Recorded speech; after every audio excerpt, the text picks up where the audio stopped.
Hello guys, कैसे हो आप सब। जोहार आप सभी को। आज हम लोग जो है कि कार्टेशियन कर्व्स का सेकेंड लेक्चर करेंगे। अभी तक आप लोग को मैं बता दूं कि पहला लेक्चर हो चुका है जिसमें हमने डिस्कस कर रखा है कि किस प्रकार से ग्राफ को प्लॉट करते हैं, कर्व्स को प्लॉट करते हैं, कर्व्स को ट्रेस करते हैं गिवन इक्वेशंस के मदद से। और आपको ये भी मैंने बताया है लास्ट लेक्चर में, प्रीवियस लेक्चर में, कि भाई कर्व ट्रेसिंग का जरूरत क्यों पड़ा, और साथ में आपको अननोन कर्व्स का मैंने ट्रेसिंग सिखाया था। उसमें एक एग्जांपल अभी तक मैंने सिखाया है। आज हम लोग और एक एग्जांपल को देखेंगे और साथ में ये भी डिस्कस करेंगे कि जो स्टैंडर्ड कर्व्स होता है वो स्टैंडर्ड कर्व्स का जो ऑलरेडी जो है कि हम लोग को कर्व जो है कि नोन होता है, हम लोग को मालूम होता है, लेकिन हम लोग अननोन कर्व्स के इक्वेशंस के मदद से उनको ट्रेस करते हैं। और उसका प्रोसीजर मैंने आपको लास्ट क्लास में बता चुका है कि किस प्रकार के स्टेप्स को फॉलो करते हुए आप लोग जो है कि कर्व को ट्रेस कर सकते हैं। और आज के इस वीडियो लेक्चर में उन बच्चों को जुड़े रहना बहुत जरूरी है, बेहद जरूरी है, जो कि जानते हैं कि कर्व को कैसे ट्रेस करते हैं। मैंने लास्ट लेक्चर में बता चुका है, तो उनको जुड़ना फिर से क्यों जरूरी है? क्योंकि आज की इस वीडियो लेक्चर में बहुत सारे ऐसे बातें होती है जो कि मैंने बोल तो देता हूं और आप लोग दिमाग से निकाल देते हैं, होता है ना। और आप लोग अगर हिंदी मीडियम से है या फिर मान लीजिए स्टेट बोर्ड से है तो आप लोग का इंग्लिश कमजोर होता है, जिस वजह से आप लोग इंग्लिश में लिखा हुआ भी पढ़ने के बावजूद भी फिर से समझ नहीं पाते हैं। तो बहुत बार ऐसा होता है कि फिर से आपको वीडियो देखना पड़ता है, मेरा फर्स्ट वीडियो देखना पड़ता है। तो उन सभी प्रॉब्लम को दूर हटाने के लिए ही मैंने सेकेंड लेक्चर बनाया है। और इस लेक्चर में जो सारी बातें मैंने जो कही है फर्स्ट लेक्चर में इंग्लिश में, उसको मैं यहां पर हिंदी भी लिख करके रखा हूं, जो कि आप सब देख पा रहे हैं।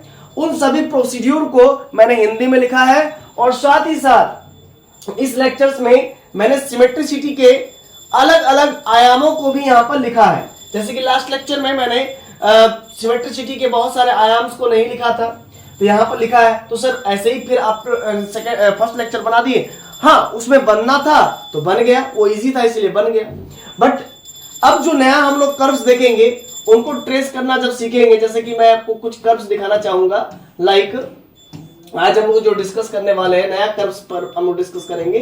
देखिए स्टूडेंट, अगर हम लोग ऐसे कर्व्स को अगर हम लोग ध्यान देंगे, देखिएगा, हाँ, तो y square over a minus x, x square over a plus x. तो इस प्रकार के कर्व्स को आप प्रीवियस वाले स्टेप से फॉलो करके बना तो सकते हैं, लेकिन कंप्लीटली आप बना नहीं सकते हैं, कहीं ना कहीं आप फंस जाएंगे।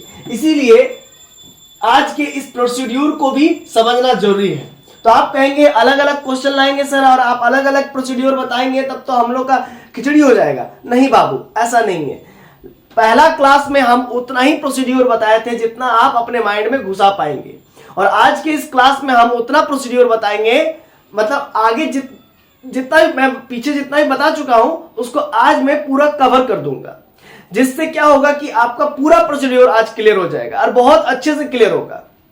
क्योंकि आप लोग अभी तक कस्प नहीं जानते हैं, नॉड नहीं जानते हैं, नॉड किसे कहते हैं, कस्प किसे कहते हैं, जबकि ये प्रीवियस वाले लेक्चर से ही रिलेट करता है। तो वो सभी चीजों को भी मैं यहां पर डिस्कस करूंगा ताकि आपको प्रोसीड्यूर पूरे अच्छे से, पूरे आपके माइंड में पूरा याद हो जाए। मन मस्तिष्क में आपको आज भर दूंगा मैं। जितने भी प्रोसीड्यूर है कर्व ट्रेसिंग का, वो सारा मैं आपको आज आपके मन मस्तिष्क में भर दूंगा, जिस वजह से बार बार आपको प्रोसीड्यूर देखने की आवश्यकता नहीं होगी। आप क्वेश्चन देखेंगे और सीधा बना देंगे। तो यही चीज है जो कि आज करने वाले हैं। देखिएगा स्टूडेंट्स,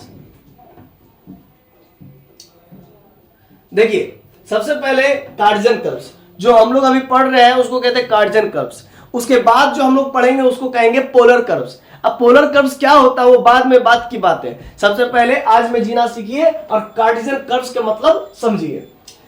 वह ऐसे कर्व जिनमें एक्स और वाई रिलेशन होता है। भाई तो बात तो सिंपल है, x square plus y square equal to a square. ये कार्टेशियन कर्व्स है जो कि सर्कल का इक्वेशन है, Y square equal to 4ax। ये कार्टेशियन कर्व्स है, ये पैराबोला राइट वर्ड पैराबोला के कर्व है। अब मान लीजिए Y square equal to -4ax, तो ये डाउनवर्ड पैराबोला का, ये लेफ्ट वर्ड पैराबोला का आपका कर्व्स है। ये जो कि कार्टेशियन कर्व है। फिर x square equal to 4ay, ये आपको अपवर्ड पैराबोला का जो है कि कर्व है। X square equal to -4ay, ये डाउनवर्ड पैराबोला का कर्व है। तो इस प्रकार के ये सभी जो कार्टेशियन कर्व्स है जो कि स्टैंडर्ड कर्व्स है, ठीक है ना, ये आप लोग जानते हैं। तो यहां पर हम लोग डिस्कस करेंगे अननोन कर्व्स के बारे में, ठीक है ना। तो भाई ऐसे कर्व जिनमें एक्स एंड वाई का रिलेशन होता है और उन्हें हम लोग एक्स वाई प्लेन पर प्लॉट कर सकते हैं, किया जा सकता है, तो ऐसे कर्व को कार्टेशियन कर्व्स कहते हैं। मतलब ऐसे कर्व है ना जो इक्वेशन जिनका होता है उनमें एक्स और वाई मौजूद होना चाहिए। Like y square equal to 4ax, ये कार्टेशियन कर्व्स है। वास्तव में होता क्या है, कार्टेशियन कर्व पैराबोला हो सकता है ना, जो कि इसका ग्राफ आप लोग प्लॉट करने जानते हैं, ठीक है। तो इस तरह के जो कर्व बनते हैं उन्हीं को हम लोग कार्टेशियन कर्व्स कहते हैं, जिसमें एक्स और वाई का रिलेशन हो। और जब उन्हें ग्राफ में प्लॉट करते हैं, जब उनको हम लोग ग्राफ के तौर पे प्लॉट कर देते हैं ग्राफ पेपर पर, तो हम लोग उसको कहते हैं ट्रेसिंग ऑफ कर्व्स, है ना। मतलब उस प्रोसेस जिसमें हम लोग कर्व को ट्रेस करते हैं उसको कहते हैं ट्रेसिंग ऑफ कर्व्स। तो कुछ स्टैंडर्ड कर्व्स तो आपको मालूम ही होगा, क्या मालूम है, जैसे कि आपको मालूम है सर्कल का कर्व कैसे होता है, कैसे प्लॉट करते हैं, पैराबोला का कर्व कैसे प्लॉट करते हैं, हाइपरबोला का कैसे प्लॉट करते हैं, इलिप्स का कैसे करते हैं। और नहीं जानते हैं तो मैं आगे आने वाले मतलब जितने भी नोट्स है उसके माध्यम से आपको बताने का कोशिश करूंगा कि हाइपरबोला का कर्व कैसा होता है, इलिप्स का, पैराबोला का, है ना, ये सब लाइक दैट। अच्छा, इलिप्स का तो बहुत महत्वपूर्ण महत्व है हमारे ब्रह्मांड में, इलिप्स का तो बहुत महत्व है हमारे ब्रह्मांड में। बिना इलिप्स के सूर्य, चंद्र, तारा, सितारा, पृथ्वी, धरती कुछ भी नहीं रहेगा, है कि नहीं, मानते हैं ना। हम लोग भी जो है कि इलिप्टिकल पाथ में घूम रहे हैं, हमारा अर्थ इलिप्टिकल पाथ में जो है कि सन का चक्कर लगा रहा है। अभी सन से दूर जा चुका है हमारा पृथ्वी, इसी वजह से ठंडा का मौसम आ गया है हमारे धरती पे, हमारे इंडिया में, ठीक है। अब फिर जब सन के करीब जाएगा तो फिर गर्मी आ जाएगा। तो यही तो प्रोसेस चलता है। और वो घूमते घूमते और सन एक फोकाई में है, सन इलिप्स के एक फोकाई में है, 2 फोकाई होता है इलिप्स में। ये सब आप लोग पढ़ के आ चुके हैं क्लास 11 में। और ज्यादा दिक्कत होगा तो मैं आगे आने वाले लेक्चर्स में करवा दूंगा। एक और एक चैप्टर आपका होगा, क्या नाम है, 2D ज्योमेट्री, तो वहां पर मैं आपको ये सब बता दूंगा, है ना, टेंशन मत लीजिए। बहुत अच्छे से फिर से एक बार पढ़ा दूंगा, अगर भूल भी गए हैं क्लास 11 का पढ़ाई तो भी मैं आपको पढ़ा दूंगा। अगर आप इंजीनियरिंग मैथमेटिक्स पढ़ रहे हैं तो भी पढ़ा देंगे, अगर आप बीएससी मैथमेटिक्स पढ़ रहे हैं तो भी मैं पढ़ा दूंगा, ठीक है ना। चाहे आपको कोई भी डिपार्टमेंट हो, सिविल डिपार्टमेंट हो, मैकेनिकल डिपार्टमेंट हो, इलेक्ट्रिकल डिपार्टमेंट हो, इलेक्ट्रिकल इंजीनियर कर रहे हैं, कोई भी इंजीनियरिंग आप कर रहे हैं, कहीं से भी कर रहे हैं, हर मतलब जो है कि यूनिवर्सिटी, हर एक कॉलेज का, हर एक आईआईटी का सिलेबस सेम होता है। सिलेबस देखिए थोड़ा सा इधर उधर डिफर होता है, बट जो पढ़ाने का मोटो होता है वो सेम होता है ना। आपका टॉपिक, आपका कंटेंट तो नहीं ना बदलेगा जी, आपका टॉपिक, आपका कंटेंट नहीं बदलेगा, सिलेबस इधर उधर हो जाता है, वो अलग बात है, ठीक है। कर्व ट्रेसिंग आपको जो है कि आईआईटी आईएसएम में भी पढ़ना है, तो कर्व ट्रेसिंग आपको जो है कि आईआईटी रुड़की में भी पढ़ना है। अब कर्व ट्रेसिंग आपको आईआईटी जो है कि पटना में भी पढ़ना है, आईआईटी जो है कि आपका बीएचयू में भी पढ़ना है, आईआईटी दिल्ली में भी पढ़ना, सब जगह का जो है कि कर्व ट्रेसिंग जो हम लोग पढ़े हैं आईएसएम में, जो आप वो भी आप लोग पढ़ेंगे जो है कि दिल्ली में, सब जगह मतलब एक ही होता है, कुछ अलग नहीं होता है, ठीक है। क्लियर है कॉन्सेप्ट। तो इस प्रकार की बातें जो है कि यहां पर आपको बताने की कोशिश कर रहा हूं, ठीक है। तो सर्कल, पैराबोला, हाइपरबोला, इलिप्स, ये सब स्टैंडर्ड कर्व्स कहलाते हैं। आइए ट्रेसिंग ऑफ कार्टेशियन कर्व्स हम लोग शुरू करते हैं और समझते हैं कि वर्किंग रूल क्या है, वर्किंग प्रोसीड्यूर क्या है, ट्रेसिंग कैसे करते हैं कार्टेशियन कर्व्स का, वही हम लोग यहां पर सीखेंगे। फॉलोइंग पॉइंट्स आर डेडिकेटेड या helpful for tracing of Cartesian curves. तो कुछ पॉइंट्स मैं बताऊंगा। y equal to f x, कोई भी रैंडम एक कर्व होगा, y equal to f x के जहां पर कोई भी x का फंक्शन हो सकता है, x square plus y square, है ना, कुछ भी हो सकता है, कुछ भी, है ना, एक्स स्क्वायर कुछ भी हो सकता है, y इक्वल टू आप मान लीजिए x हो जाए, y इक्वल टू x हो जाए, y इक्वल टू आपका मान लीजिए एक्स स्क्वायर हो जाए, y इक्वल टू हो सकता है आपका माइनस एक्स स्क्वायर हो जाए। तो इस प्रकार के आपके कर्व्स बन सकते हैं कि नहीं। तो मतलब y equal to f x यानी कि f जो है कि x का कोई फंक्शन है, y का नहीं, याद रखिएगा, x का कोई फंक्शन है।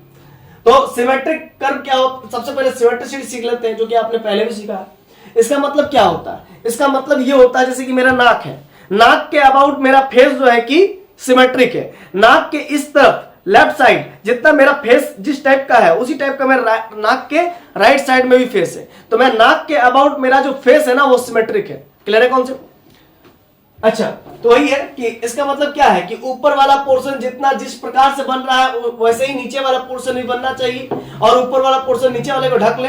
अब ये क्या आप समझाना चाह रहे हैं, आइए समझते हैं चीजों को। सपोज कीजिए मेरा ये हाथ ऊपर में है, ठीक है ना, और ये मेरा जो है कि थंब है, थंब के अबाउट हम कह रहे हैं मेरा जो है ये दोनों हाथ आपस में सिमेट्रिक है। तो भाई कैसे सिमेट्रिक है, तो ये थंब के अबाउट अगर हम इसको रोटेट करते हुए नीचे की ओर लाए तो मेरा बायां हाथ दाहिने हाथ को अपने में छुपा लिया ना।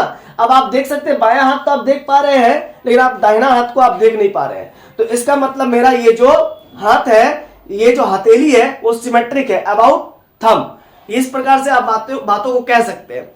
देखिए जनरली सिमेट्रिसिटी का मतलब क्या होता है, सिमेट्रिसिटी का मतलब ये होता है कि ऐसा दो पोर्शन जो आपस में एक जैसा ही दिखता हो, मिलता जुलता होता है और एक दूसरे को ढक लेता है, ओवरलैप करता है, तो एक ही पोर्शन दिखता है, या तो पहला पोर्शन दिखेगा या तो दूसरा पोर्शन दिखेगा। एक ही टाइम पे आप दोनों पोर्शन को ओवरलैप के टाइम नहीं देख पाएंगे। बस इतना ही आप समझ लीजिए, दिस इज कॉल्ड सिमेट्रिसिटी। ठीक है, और मैं क्या बताऊं, और भी सर एग्जांपल लीजिए, रियल लाइफ एग्जांपल लीजिए, रियल वर्ल्ड का एग्जांपल लीजिए। तो बहुत ही सिंपल है बाबू। देखिए बचपन में क्या होता था ना, हम लोग गुड्डी उड़ाते थे, पतंग। जब पतंग कट जाती थी तो फिर दूसरा खरीद ले आते थे, लेकिन जब पैसा खत्म हो जाता था ना तो हम लोग चिमकिल जो होता है ना, हाँ, जो पॉली बैग होता है उसको हम लोग फाड़ के ब्लेड से उससे हम लोग पतंग बनाते थे। जब पतंग बनाते थे तो हम लोग उसको स्क्वायर काटने के लिए क्या करते थे ना, देखिए इस प्रकार से, देखिए स्क्वायर काटने के लिए हम लोग क्या करते थे, जैसे मान लीजिए ये पॉलिथीन है, इस प्रकार का कुछ इस प्रकार से रहता था। तो हम लोग पहले तो इसको बीच से फाड़ देते थे, ऐसे करके ब्लेड लगा करके, स्केल लगा करके एकदम सीधा फटता था। उसके बाद यहां से काट लेते थे एक तरफ का, जैसे काट लेते थे तो इसको हम लोग क्या करते थे, फोल्ड कर लेते, ये मतलब ओपन कर लेते, फोल्डिंग इसका ओपन कर लेते थे। मान लीजिए ये फोल्डिंग था, यहां से ये ओपन हो गया, यहां से ये ओपन हो गया। इसके बाद हम लोग को अगर पतंग बनाना होता था तो इसका इस वर्टेक्स को, इस कोना को यहां पर ले जाकर के सटा देते थे, और जैसे सटता था यहां से मार देते थे एक ब्लेड। तो अब ये जो है कि एक स्क्वायर बन जाता है, इसके बाद वो पतंग बनने के लिए अब रेडी है। उस पे एक सीधा डंटी लगाइए और एक जो है कि मतलब साइड से जो जाता है वो डंटी लगा दीजिए, एक तरफ का रस्सी से बांध दीजिए, फिर दूसरे तरफ का रस्सी से बांध दीजिए, फिर कन्ने उन्हें छेद करके उड़ा दीजिए। तो ये सिमेट्रिसिटी का फायदा है, सिमेट्रिसिटी का ये सब फायदा है। आप कभी अगर मान लीजिए ठोंगा का नाम सुने हैं, देहाती चलन का भाषा है ठोंगा, जिसमें लोग आलू वगैरह भरते वगैरह। तो ठोंगा बनाने के लिए भी आपको सिमेट्रिसिटी का पालन करना पड़ता है, ठीक है ना, बीच से मोड़ना पड़ता है। जिस प्रकार का पहला साइड बनता है उसी प्रकार का आपको दूसरा साइड भी बनाना पड़ता है। तो इस प्रकार का बहुत सारे आपको एग्जाम्पल आपको प्रैक्टिकल लाइफ में खुद देखने को मिलेगा, जिसका बहुत काम आता है ना, सिमेट्रिसिटी का। अब मान लीजिए आपका मोबाइल है, ठीक है ना, आपका मोबाइल में गोरिल्ला ग्लास लगाना है, मतलब आगे में क्या कहते हैं उसको, फ्रंट में आप अगर स्क्रीन गार्ड कहते हैं, स्क्रीन गार्ड लगाना चाहेंगे तो आपका स्क्रीन का जो साइज है उसी प्रकार का गार्ड होना चाहिए, मतलब उसी के सिमेट्रिक आपको एक क्या लेना पड़ेगा, स्क्रीन गार्ड लेना पड़ेगा, तभी आपके मोबाइल में वो सेट खाएगा। हर मोबाइल में हर स्क्रीन गार्ड नहीं लगता है, स्पेसिफिक डोमेन का स्पेसिफिक स्क्रीन गार्ड आता है, वो जो है कि आपको लगाना पड़ता है। तो सिमेट्रिसिटी को ही देख करके लगाते हैं, ऐसा नहीं कि नोकिया के मोबाइल में आप सैमसंग का जो है कि स्क्रीन गार्ड घुसेड़ रहे हैं, तो दैट इज नॉट पॉसिबल। तो आपको सिमेट्रिसिटी का बहुत फायदे हैं, है ना, प्रैक्टिकल लाइफ में भी। तो वही सब यहाँ पर लिखा हुआ पूरा जो है कि हिंदी लैंग्वेज में आप लोगों के लिए, जो बच्चे भूल जाते हैं बाद में। तो जिस लाइन से हमें उसे बांटा जाता है उस लाइन को सिमेट्रिक एक्सिस कहते हैं। अब ये क्या मतलब हुआ, देखिए स्टूडेंट्स, वाई एक्सिस के अबाउट ये जो फिगर देख रहे हैं ये आपका सिमेट्रिक है। ये वाई एक्सिस के लेफ्ट साइड वाला पोर्शन आप राइट साइड में ले आएंगे तो ये पूरा कंप्लीटली इसको ढक लेगा, और आपको ये वाला साइड फिर दिखेगा नहीं, फिर ये वाला साइड दिखेगा। फिर ये वाला साइड को आप इसमें इस प्रकार से ओवरलैप कर देंगे तो आपको राइट साइड नहीं दिखेगा। तो ये वाई एक्सिस के सिमेट्रिक हुआ और साथ में एक्स एक्सिस के सिमेट्रिक भी है। इसी प्रकार से ये जो राइटवर्ड पैराबोला है ये सिर्फ और सिर्फ एक्स एक्सिस के सिमेट्रिक है, वाई एक्सिस के सिमेट्रिक नहीं है। तो बहुत सारे ऐसे ग्राफ्स होते हैं जो कि आप देख सक रहे हैं। अच्छा, इसको क्या कहते हैं, इसको एस्ट्रॉइड कहते हैं, है ना, ये राइटवर्ड पैराबोला है ना, ये भी सिमेट्रिक है। आइए सबसे पहले हमें सिमेट्री में ये चेक करते हैं कि गिवन इक्वेशन ऑफ कर्व किस एक्सिस के अबाउट सिमेट्रिक है। तो नहीं बच्चा, ये किस एक्सिस के अबाउट सिमेट्रिक है, ये एक्स एक्सिस के अबाउट सिमेट्रिक है, तो इसका सिमेट्रिक एक्सिस एक्स एक्सिस हो गया। अच्छा ये एक्स और वाई दोनों एक्सिस के अबाउट सिमेट्रिक है, तो इसका सिमेट्रिक एक्सिस एक्स और वाई दोनों हो गया। तो यहां पर वही सब बातें हम लोग कर रहे हैं। बहुत सारे ऐसे कर्व्स होते हैं जो y equal to x axis के या फिर x equal to y axis के अबाउट सिमेट्रिक होता है, जिसको लाइन ऑफ 45 डिग्री कहते हैं। जैसे सर्कल मेरा y इक्वल टू एक्स या x equal to y axis के अबाउट सिमेट्रिक होता है। लाइक ये सर्कल मैंने बनाया और यहां से मैंने एक लाइन खींच दिया, देखिए ये वाला लाइन, ये y इक्वल टू एक्स हो गया, इसी को 45 डिग्री लाइन कहते हैं। यहाँ पर आप देखेंगे, चेक करेंगे तो 45 डिग्री एंगल बन रहा होता है। तो ये जितना पार्ट ऊपर में आप देखेंगे, जितना पार्ट ऊपर में ये y equal to x line की जितना पार्ट ऊपर में बन रहा होगा उतना पार्ट नीचे भी बन रहा होगा। तो इसीलिए ये सिमेट्रिक है y equal to x line, यानी कि लाइन ऑफ 45 डिग्री के। तो बहुत सारे ऐसी बातें होती हैं। फिर अब देखिए पहला पॉइंट सिमेट्रिसिटी में हम लोग चेक करेंगे, a curve is symmetrical about x axis. अगर कोई कर्व एक्स एक्सिस के अबाउट सिमेट्रिकल होगा तो if all powers of y in the equation of the curve are even, और फॉर एग्जांपल मान लीजिए y का इक्वेशन में, गिवन इक्वेशन ऑफ कर्व का y के हर एक पावर अगर इवन हो जाए तो वो जो कर्व है ना वो एक्स एक्सिस के अबाउट सिमेट्रिक होगा। फिर से वो समझ लीजिए, अगर y का सारा पावर इवन हो जाए तो वो कर्व एक्स एक्सिस के अबाउट सिमेट्रिक होगा। Like this y square equal to 4ax। इस कर्व का जो ग्राफ बनता है तो अगर ट्रेस करना चाहे तो ये ऐसा होता है, राइट वर्ड पैराबोला। y पे पूरा इवन है, देख सकते हैं आप, एक्स एक्सिस के अबाउट सिमेट्रिक है, जितना पार्ट ऊपर बन रहा है उतना पार्ट नीचे बन रहा है, खत्म, एक्स एक्सिस के अबाउट सिमेट्रिक है। अब दूसरा पॉइंट सिमेट्रिसिटी में कि अगर कर्व का सारा पावर x का, कर्व जो भी इक्वेशन ऑफ कर्व है उसके सारे पावर, x का सारा पावर अगर इवन है तो वो कर्व y एक्सिस के अबाउट सिमेट्रिक होगा। तो वही लिखा हूं कि a curve is symmetrical about y axis if all powers of x if the in the equations of the curve are even, for example x square equal to 4ay, x का सारा power even है इसीलिए ये y axis के about symmetrical है ना। तो अब आइए आगे बढ़ते हैं। फिर देखिए third point, a curve is symmetrical about line y equal to x। कोई curve y equal to x यानी कि लाइन ऑफ 45 डिग्री के अबाउट भी सिमेट्रिक होता है, लाइक आपका circle. If the equation of the curve remains unchanged on the interchanging the x and y, मतलब अगर आप गिवन इक्वेशन ऑफ कर्व में, मान लीजिए आपका सर्कल का equation x square plus y square equal to a square होता है, ए स्क्वायर आपका रेडियस ऑफ द सर्कल होता है। आप x के जगह पर आप y रख दे, लॉजिक समझिएगा, और y के जगह पर x रख दे, और ऐसा रखने पर, ऐसा करने पर भी मेरा जो given equation of the curve है वो चेंज ना हो, तो हम लोग कहेंगे मेरा जो इक्वेशन ऑफ कर्व है वो y इक्वल टू एक्स के अबाउट सिमेट्रिकल होगा। मतलब सब नहीं समझे, जहां x है ना बाबू वहां पर आप लिख दो y, तो y स्क्वायर हो गया, जहां y है ना वहां पर लिख दो x, x स्क्वायर हो गया, और ये a स्क्वायर। तो फिर से देखिए इसको आप लिख सकते हैं x square plus y square equal to a square. तो मेरा कर्व ऑफ द इक्वेशन यानी कि equation of the curve unchanged है, रिमेंस अनचेंज्ड है, अगर x की जगह पर y और y की जगह पर x रखने पर भी। तो मेरा गिवन इक्वेशन ऑफ कर्व फिर क्या होता है, y equal to x line के अबाउट सिमेट्रिकल होता है, y equal to x line के अबाउट सिमेट्रिकल होता है, खत्म। बस जितना पार्ट इसके ऊपर बनेगा y equal to x line के ऊपर, उतना पार्ट इसका नीचे बनेगा y equal to x line के नीचे। यही चीज हम यहां पर बताना चाह रहे हैं, ठीक है। कुछ ऐसे इक्वेशन के एग्जांपल दे दीजिए सर जो चेंज नहीं होगा। लो ना बाबा, y square equal to 4ax, अगर आप y की जगह पर x रखेंगे तो x स्क्वायर हो जाएगा, और x की जगह पर y रखेंगे तो 4ay हो जाएगा। तो ये देखिए चेंज हो गया ना।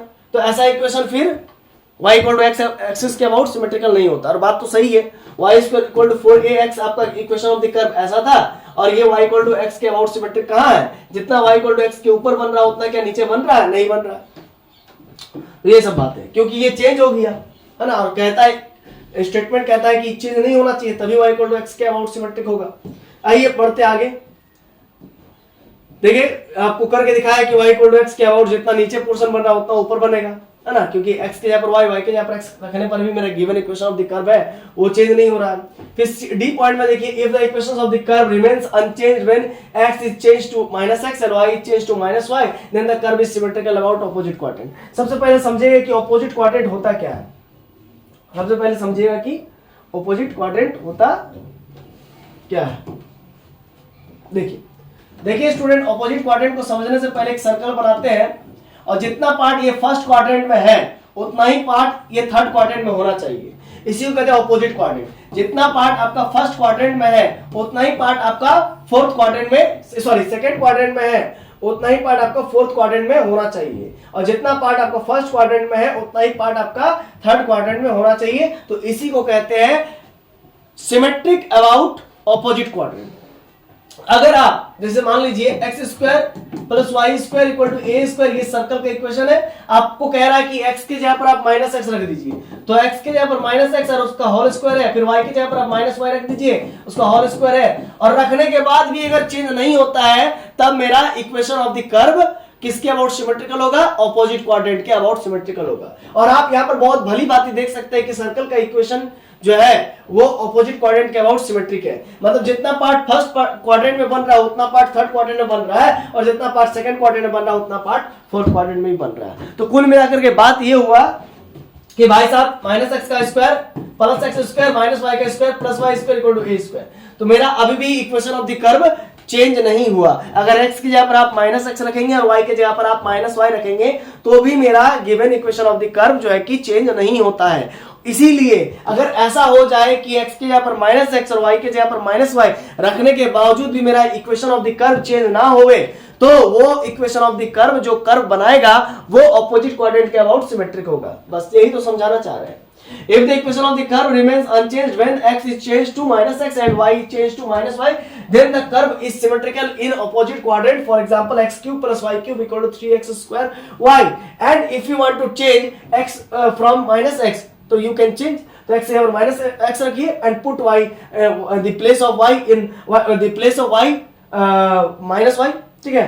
अब रखिए फिर the place of x minus x put कीजिए, the place of y minus y put कीजिए and you get minus x cube minus x का whole cube, it means minus x cube, and minus y का whole cube, it means minus y cube, and here we can see that minus x to the power 2 is, it means it becomes plus x square, and minus y it also after calculation after simplification minus, you get minus of 3 times of x square into y, and here minus x cube minus y cube equals to minus 3x square y। तो common out, common कीजिए, आप common कीजिए, minus को common कीजिए तो x cube plus y cube equal to आपका हो जाएगा 3x minus of 3x square y, तो y and y minus minus cancel हो गया and you get x cube plus y cube equal to 3x square y, 3x square y। तो आप देख सकते हैं पॉजिटिव वाला पूरा मिल गया। तो यही मेरा तो ओरिजिनल इक्वेशन था और मैंने माइनस पुट किया तो उसके बावजूद भी ये चेंज नहीं हुआ, ये equation of the curve change नहीं हुआ, ये जस्ट का तस है, जैसा पहले था वो ऐसा अभी भी है। तो इसी वजह से ये जो इसका जो ग्राफ बनेगा ना ये किसके अबाउट सिमेट्रिकल होगा, तो अपोजिट क्वाड्रेंट के अबाउट सिमेट्रिक होगा। मतलब जितना पार्ट इसका फर्स्ट में बनेगा उतना पार्ट इसका सेकंड में बनेगा, जितना पार्ट इसका थर्ड में बनेगा, जितना पार्ट इसका सेकंड में बनेगा उतना पार्ट इसका फोर्थ में बनेगा, ठीक है। तो सर इसका ग्राफ प्लॉट करके दिखा दीजिए, करेंगे ना, बाद में करेंगे, है ना, थोड़ा ध्यान रखिए।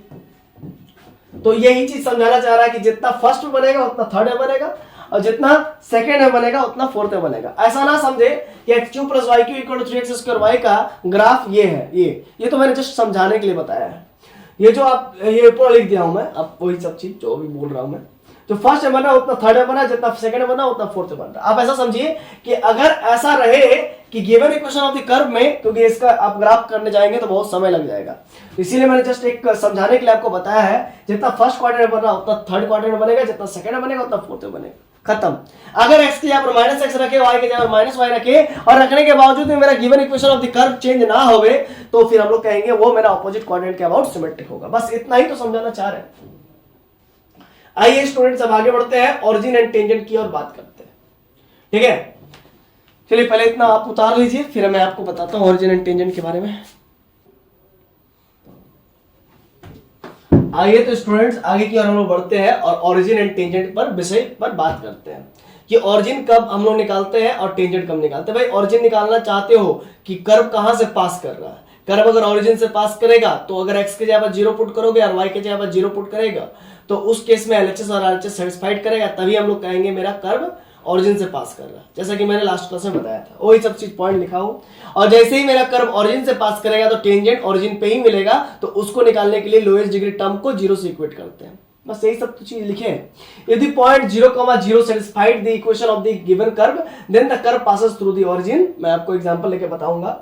If the curve is passes through the origin we check the nature of origin. देखिए सबसे पहले तो हम लोग मान लीजिए कुछ एग्जांपल ले लेते हैं। X square plus y square equal to आप मान लीजिए ए स्क्वायर ले लीजिए, तो एक्स के जगह पर 0 पुट कीजिए और वाई के जगह पर 0 पुट कीजिए। और इक्वल टू ए स्क्वायर, तो 0 इक्वल टू ए स्क्वायर आया तो ये ट्रू नहीं है, क्योंकि ए रेडियस ऑफ द सर्कल है और रेडियस ऑफ द सर्कल कभी 0 नहीं हो सकता। अगर रेडियस ऑफ द सर्कल 0 हो जाए तो वो फिर पॉइंट बन जाएगा।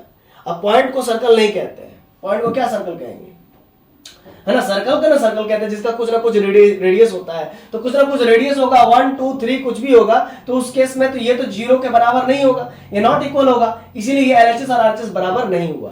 तो ऐसे स्थिति में हम लोग कहेंगे मेरा सर्कल ओरिजिन से पास नहीं करेगा। और ऑब्वियस सी बात है, सर्कल ओरिजिन से कहां पास कर रहा, देखिए ना, ओरिजिन सर्कल के अंदर है, ओरिजिन सर्कल के अंदर है, सर्कल ओरिजिन से पास नहीं कर रहा। तो सर कुछ और एग्जांपल लीजिए, आइए कुछ और एग्जांपल लेकर के दिखाते हैं।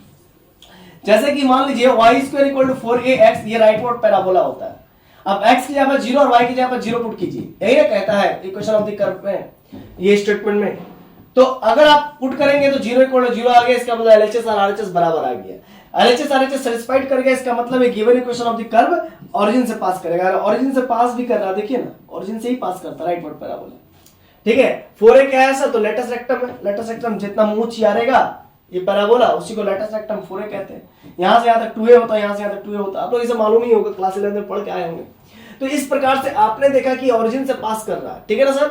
इसी प्रकार से आप बहुत सारे विभिन्न प्रकार के इक्वेशन ऑफ द कर्व लेंगे, वहां पर x = 0 और y = 0 पुट करेंगे, और अगर LHS और RHS बराबर आ जाए तो फिर आप कहेंगे given equation of the curve passing through the origin. और जब given equation of the curve passing through the origin होता है तो वहां पर हम उसका क्या निकालते हैं, टेंजेंट में निकालते हैं। जैसे आप x² + y² = a² में ये given equation of the curve मेरा ओरिजिन से पास नहीं किया, तो फिर इसके लिए तो हम टेंजेंट निकालेंगे ही नहीं। जब कर्व मेरा ओरिजिन से पास नहीं करता तो उसके लिए हम लोग जो है कि टेंजेंट नहीं निकालते। अब जब कर्व मेरा ओरिजिन से पास करता है तो ये बात एकदम श्योर है कि ओरिजिन पे ही टेंजेंट होगा और टेंजेंट कहीं और दूसरे तीसरे जगह में नहीं होगा। तो उस टेंजेंट का इक्वेशन निकालने के लिए हम लोग क्या करेंगे जरा समझिएगा। y² = 4ax आपका equation of the curve of the parabola, rightward parabola बना। अब इसका हमको क्या चाहिए, इसका हमको क्या चाहिए, इसका हमको चाहिए टेंजेंट। तो इस स्थिति में करेंगे क्या, y² - 4ax = 0 लिखेंगे, मतलब इक्वेशन को एक तरफ कर लेंगे और जो लोएस्ट डिग्री टर्म है उसको 0 से इक्वेट कर देंगे। तो लोएस्ट डिग्री टर्म क्या है, -4ax, तो -4ax को 0 से इक्वेट करेंगे और x = तब हमें हासिल होगा 0/-4a, यानी कि 0 आ जाएगा। तो x = 0 का मतलब होता है y एक्सिस, x = 0 का मतलब होता है y एक्सिस, यानी कि y axis at the origin पे टेंजेंट बन गया। आइए चेक करते हैं, देखिए ये y एक्सिस है, ये y एक्सिस है, और देखिए आप देख सकते हैं ओरिजिन पे ही ये कर्व छू करके भाग रहा है, छू करके भाग रहा है, भेद करके भाग नहीं रहा है। जरा बात को गौर से समझिएगा, छू करके भाग रहा, भेद करके नहीं भाग रहा। छूने का मतलब होता है इंटरसेक्शन, है ना, क्या होता है, पॉइंट ऑफ इंटरसेक्शन। देखिए यही पॉइंट ऑफ इंटरसेक्शन है, या फिर आप पॉइंट ऑफ कांटेक्ट भी कह सकते हैं, है ना। इंटरसेक्शन का मतलब होता है भेदना, है ना, ये पॉइंट ऑफ कांटेक्ट है, पॉइंट ऑफ कांटेक्ट है। इंटरसेक्शन का मतलब होता है भेदना, ये भेद थोड़ी रहा है, भेदता तब ना जब ऐसा होता है, हाँ? तो ये कहां y एक्सिस को कहां भेद रहा, नहीं ना भेद रहा है। अगर भेदता नॉर्मल हो जाता, अगर भेदता तो नॉर्मल हो जाता, आपने पढ़ा होगा क्लास 12th में नॉर्मल एंड टेंजेंट। अगर भेद के निकलता है तो उसको कहते हैं नॉर्मल। देखिए ना, भेद करके निकल रहा है ना, देखिए एग्जांपल देखिए, देखिए एग्जांपल से हम समझाना चाह रहे हैं। अगर ये कर्व है और इसको भेद करके निकल रहा है, लॉजिक समझिएगा, तो इसको हम नॉर्मल कहते हैं। और ये छू करके निकल रहा है, देखिए छू करके निकल रहा है, तो इसको कहते हैं टेंजेंट, T फॉर टेंजेंट, और ये नॉर्मल हो गया क्योंकि ये टेंजेंट इस लाइन ऑफ, आप कह सकते हैं इंटरसेप्ट, कितना 90 डिग्री एंगल बना रहा है, इसीलिए इस लाइन को हम लोग कहेंगे नॉर्मल। क्या कहेंगे, नॉर्मल कहेंगे। लॉजिक क्लियर है, ठीक है ना, इसको नॉर्मल कहेंगे, कोई दिक्कत। और ये आप देख सकते हैं स्टूडेंट्स, यहां पर y एक्सिस सिर्फ छू करके निकल रहा है ना, टच करके निकल रहा है, देखिए छू करके निकल रहा है इस पॉइंट पे, तो इसीलिए इसको कहेंगे पॉइंट ऑफ कांटेक्ट, है ना, पॉइंट ऑफ कांटेक्ट कहेंगे। तो इसीलिए ये y एक्सिस टेंजेंट बन गया कहां पर, एट द ओरिजिन पे बन गया। तो वही सब चीज यहां पर तो लिखे हैं हम। आई होप आपको बातें समझ में आ गई होगी। आइए तो इसको फिर से एक बार क्लियर कर देते हैं कि इफ द पॉइंट 0,0 यानी कि x का वैल्यू 0, y का value 0 satisfied the given equation of the curve passes through the origin, अगर given equation of the curve को सैटिस्फाइड करे, यानी कि LHS = RHS आ गया, then we can say that yes the curve is passes through the origin. If it is not satisfied, then we can't say that कि curve is passes through the origin, तब हम लोग नहीं कह सकेंगे कि कर्व मेरा पास करेगा ऑरिजिन से। It is not possible. Okay, if the curve is passes through the origin we check the nature of origin. एक बात याद रखिएगा स्टूडेंट, अगर मेरा कर्व ऑरिजिन से पास करे, अगर मेरा कर्व ऑरिजिन से पास करे तो हम लोग ऑरिजिन का नेचर पता करते हैं। अगर कर्व मेरा ऑरिजिन से पास करे तो हम लोग कर्व के ऑरिजिन का नेचर पता करते हैं कि ऑरिजिन का नेचर क्या है। ऑरिजिन पे कस्प मिलेगा कि ऑरिजिन पे नॉड मिलेगा। तो आई सर ये क्या होता है, कस्प और नॉड क्या होता है, तो आपको मैं बता देता हूं, जरा ध्यान दीजिएगा। अगर मेरा कर्व ऑरिजिन से पास करे तो ऐसा दो कर्व बन जाएगा। तो जब ऐसा दो कर्व बनेगा तब इसको क्या कहेंगे। और जरा समझिएगा, इस प्रकार का भी कर्व बनेगा। तो ये क्या होगा, इस सारे बातों को मैं आपको समझाऊंगा, जब ध्यान से समझिएगा। देखिएगा, if the curve passes through the origin, है ना, if the curve passes through the origin we check nature of origin. हम लोग ऑरिजिन का नेचर चेक करेंगे कि ऑरिजिन पे नॉड मिलेगा कि कस्प मिलेगा। अब नॉड क्या होता है, कस्प क्या होता है, उसको जानने के लिए आपको थोड़ा सा इंतजार करना पड़ेगा। For this we find the tangent at origin. अच्छा, जब कर्व मेरा ऑरिजिन से पास करेगा तो हम लोग ऑरिजिन पे टेंजेंट पता करते हैं, वो अलग बात है, by equating lowest degree term to zero. Lowest degree term को जीरो करते हैं। जैसे एक एग्जांपल दिया, x square plus y square plus x plus y। अभी नॉड और कस्प के बारे में बताएंगे, टेंशन मत लीजिए। तो x प्लस y ये लोएस्ट डिग्री टर्म हो जाएगा। लोएस्ट डिग्री टर्म को हम लोग इक्वेट कर दिए जीरो से। तो चूंकि ये हाईएस्ट डिग्री टर्म हो गया तो x plus y equal to zero, तो x equal to minus y। x equal to minus y आपको मालूम है ये कैसे बनता है, x equal to minus y, ये इधर से चेंज, इधर से ये होता है x equal to minus y, और इधर वाला होता है x equal to plus y। ठीक है ना, तो ये हो जाएगा टेंजेंट। अब ये वाला टेंजेंट हो जाएगा। ठीक है, तो इक्वेशन ऑफ टेंजेंट ये हो गया। अच्छा, if we get two tangent, logic समझिएगा, अगर हमें दो टेंजेंट मिल गया, सर दो टेंजेंट कैसे मिलेगा जरा समझिएगा। देखिए, जैसे दो टेंजेंट कब मिलेगा, जैसे y स्क्वायर, जैसे y cube equal to x square ऐसा रहे, तो y cube minus x square equal to zero हो जाएगा। तो लोएस्ट टेंजेंट पता करने के लोएस्ट डिग्री टर्म को हम लोग इक्वेट करते हैं जीरो से। तो इस केस में x square equal to zero हुआ, यानी कि x इक्वल टू जीरो और फिर x इक्वल टू जीरो, मतलब x इक्वल टू जीरो यानी कि y एक्सिस, फिर से x इक्वल टू जीरो आया, वो भी y एक्सिस होता है। तो कुल मिलाकर के दो y एक्सिस मिल रहा है। तो दो y एक्सिस एक दूसरे पर क्या है, ओवरलैप्ड है। तो इसी ओवरलैप कंडीशन को कहते हैं कोइंसाइड्स, है ना, हिंदी में कहते हैं संपातित, एक के ऊपर एक गिरा हुआ है, संपातित, समझे ना, कोइंसाइड्स। क्लियर है ना। तो ऐसे x इक्वल टू जीरो आप आ गया, फिर x इक्वल टू जीरो आ गया, ये y एक्सिस हो गया। तो इस केस में दो टेंजेंट एक साथ मौजूद है। तो अब वही कह रहा है कि if we get two tangents, अगर दो टेंजेंट मिल जाए एट द ओरिजिन, और आप देख सकते हैं x equal to zero, x equal to zero, और यानी कि x इक्वल टू जीरो यानी कि y एक्सिस, और एट द ओरिजिन पे ही मिला है। तो कहने का मतलब if we get two tangent at the origin then we find its nature. अब जब पहला हमने बताया कि ऑरिजिन का नेचर चेक करेंगे जब ऑरिजिन से मेरा कर्व पास करेगा। लॉजिक समझिएगा, पहला मैंने बोला अगर कर्व मेरा ऑरिजिन से पास करेगा तो हम लोग ऑरिजिन का नेचर चेक करेंगे कि ऑरिजिन को तब हम लोग नॉड कहेंगे या कस्प कहेंगे। ये मैंने पहली बात बोला। फिर मैंने बात बोला कि अगर ऑरिजिन से पास करेगा तो टेंजेंट ऑरिजिन पे ही मिलेगा, और जब टेंजेंट ऑरिजिन पे मिलेगा तो हम लोग टेंजेंट का नेचर पता करेंगे। तो टेंजेंट ऑरिजिन पे मेरा नॉड बना रहा है कि कस्प बना रहा है वो भी पता करना होगा। तो if we get two tangents at origin then we find its nature, तब इसका हम लोग नेचर पता करेंगे। देखिएगा, if both tangents are real, भाई ये बात समझिएगा, जैसे हमने बोला कि x इक्वल टू जीरो आया और x इक्वल टू जीरो आया, तो आप देख सकते हैं दोनों ही टेंजेंट रियल है। बात तो सही है। अब मान लो ऐसा होता कि x इक्वल टू जीरो हो जाता और x equal to minus iota हो जाता या प्लस आयोटा हो जाता, तब इस केस में इसको तो हम लोग बोलते हैं इमेजिनरी टेंजेंट, और इमेजिनरी टेंजेंट का रियल कॉपी और पेन में कोई अस्तित्व नहीं है, तब उसको हम लोग छोड़ देते हैं। ठीक है, तो हम लोग को यहां पर बात करना रियल टेंजेंट, रियल टेंजेंट की बात करना। If both tangents are real and distinct, देखिए यहां पर डिस्टिंक्ट की बात कर रही है, और जबकि हमारा दोनों ही सेम टेंजेंट आ गया। मान लीजिए एक आता है x इक्वल टू जीरो और एक आता है y इक्वल टू जीरो, मतलब x एक्सिस भी आपका टेंजेंट बन जाता है और y एक्सिस भी आपका टेंजेंट बन जाता है। x इक्वल टू जीरो का मतलब y एक्सिस टेंजेंट और y इक्वल टू जीरो का मतलब x एक्सिस टेंजेंट। तो कुल मिलाकर के यहाँ पर आप देख सकते हैं ऑरिजिन पे दो टेंजेंट तो मिल रहा है और दोनों ही रियल है और साथ में डिस्टिंक्ट है, अलग अलग है।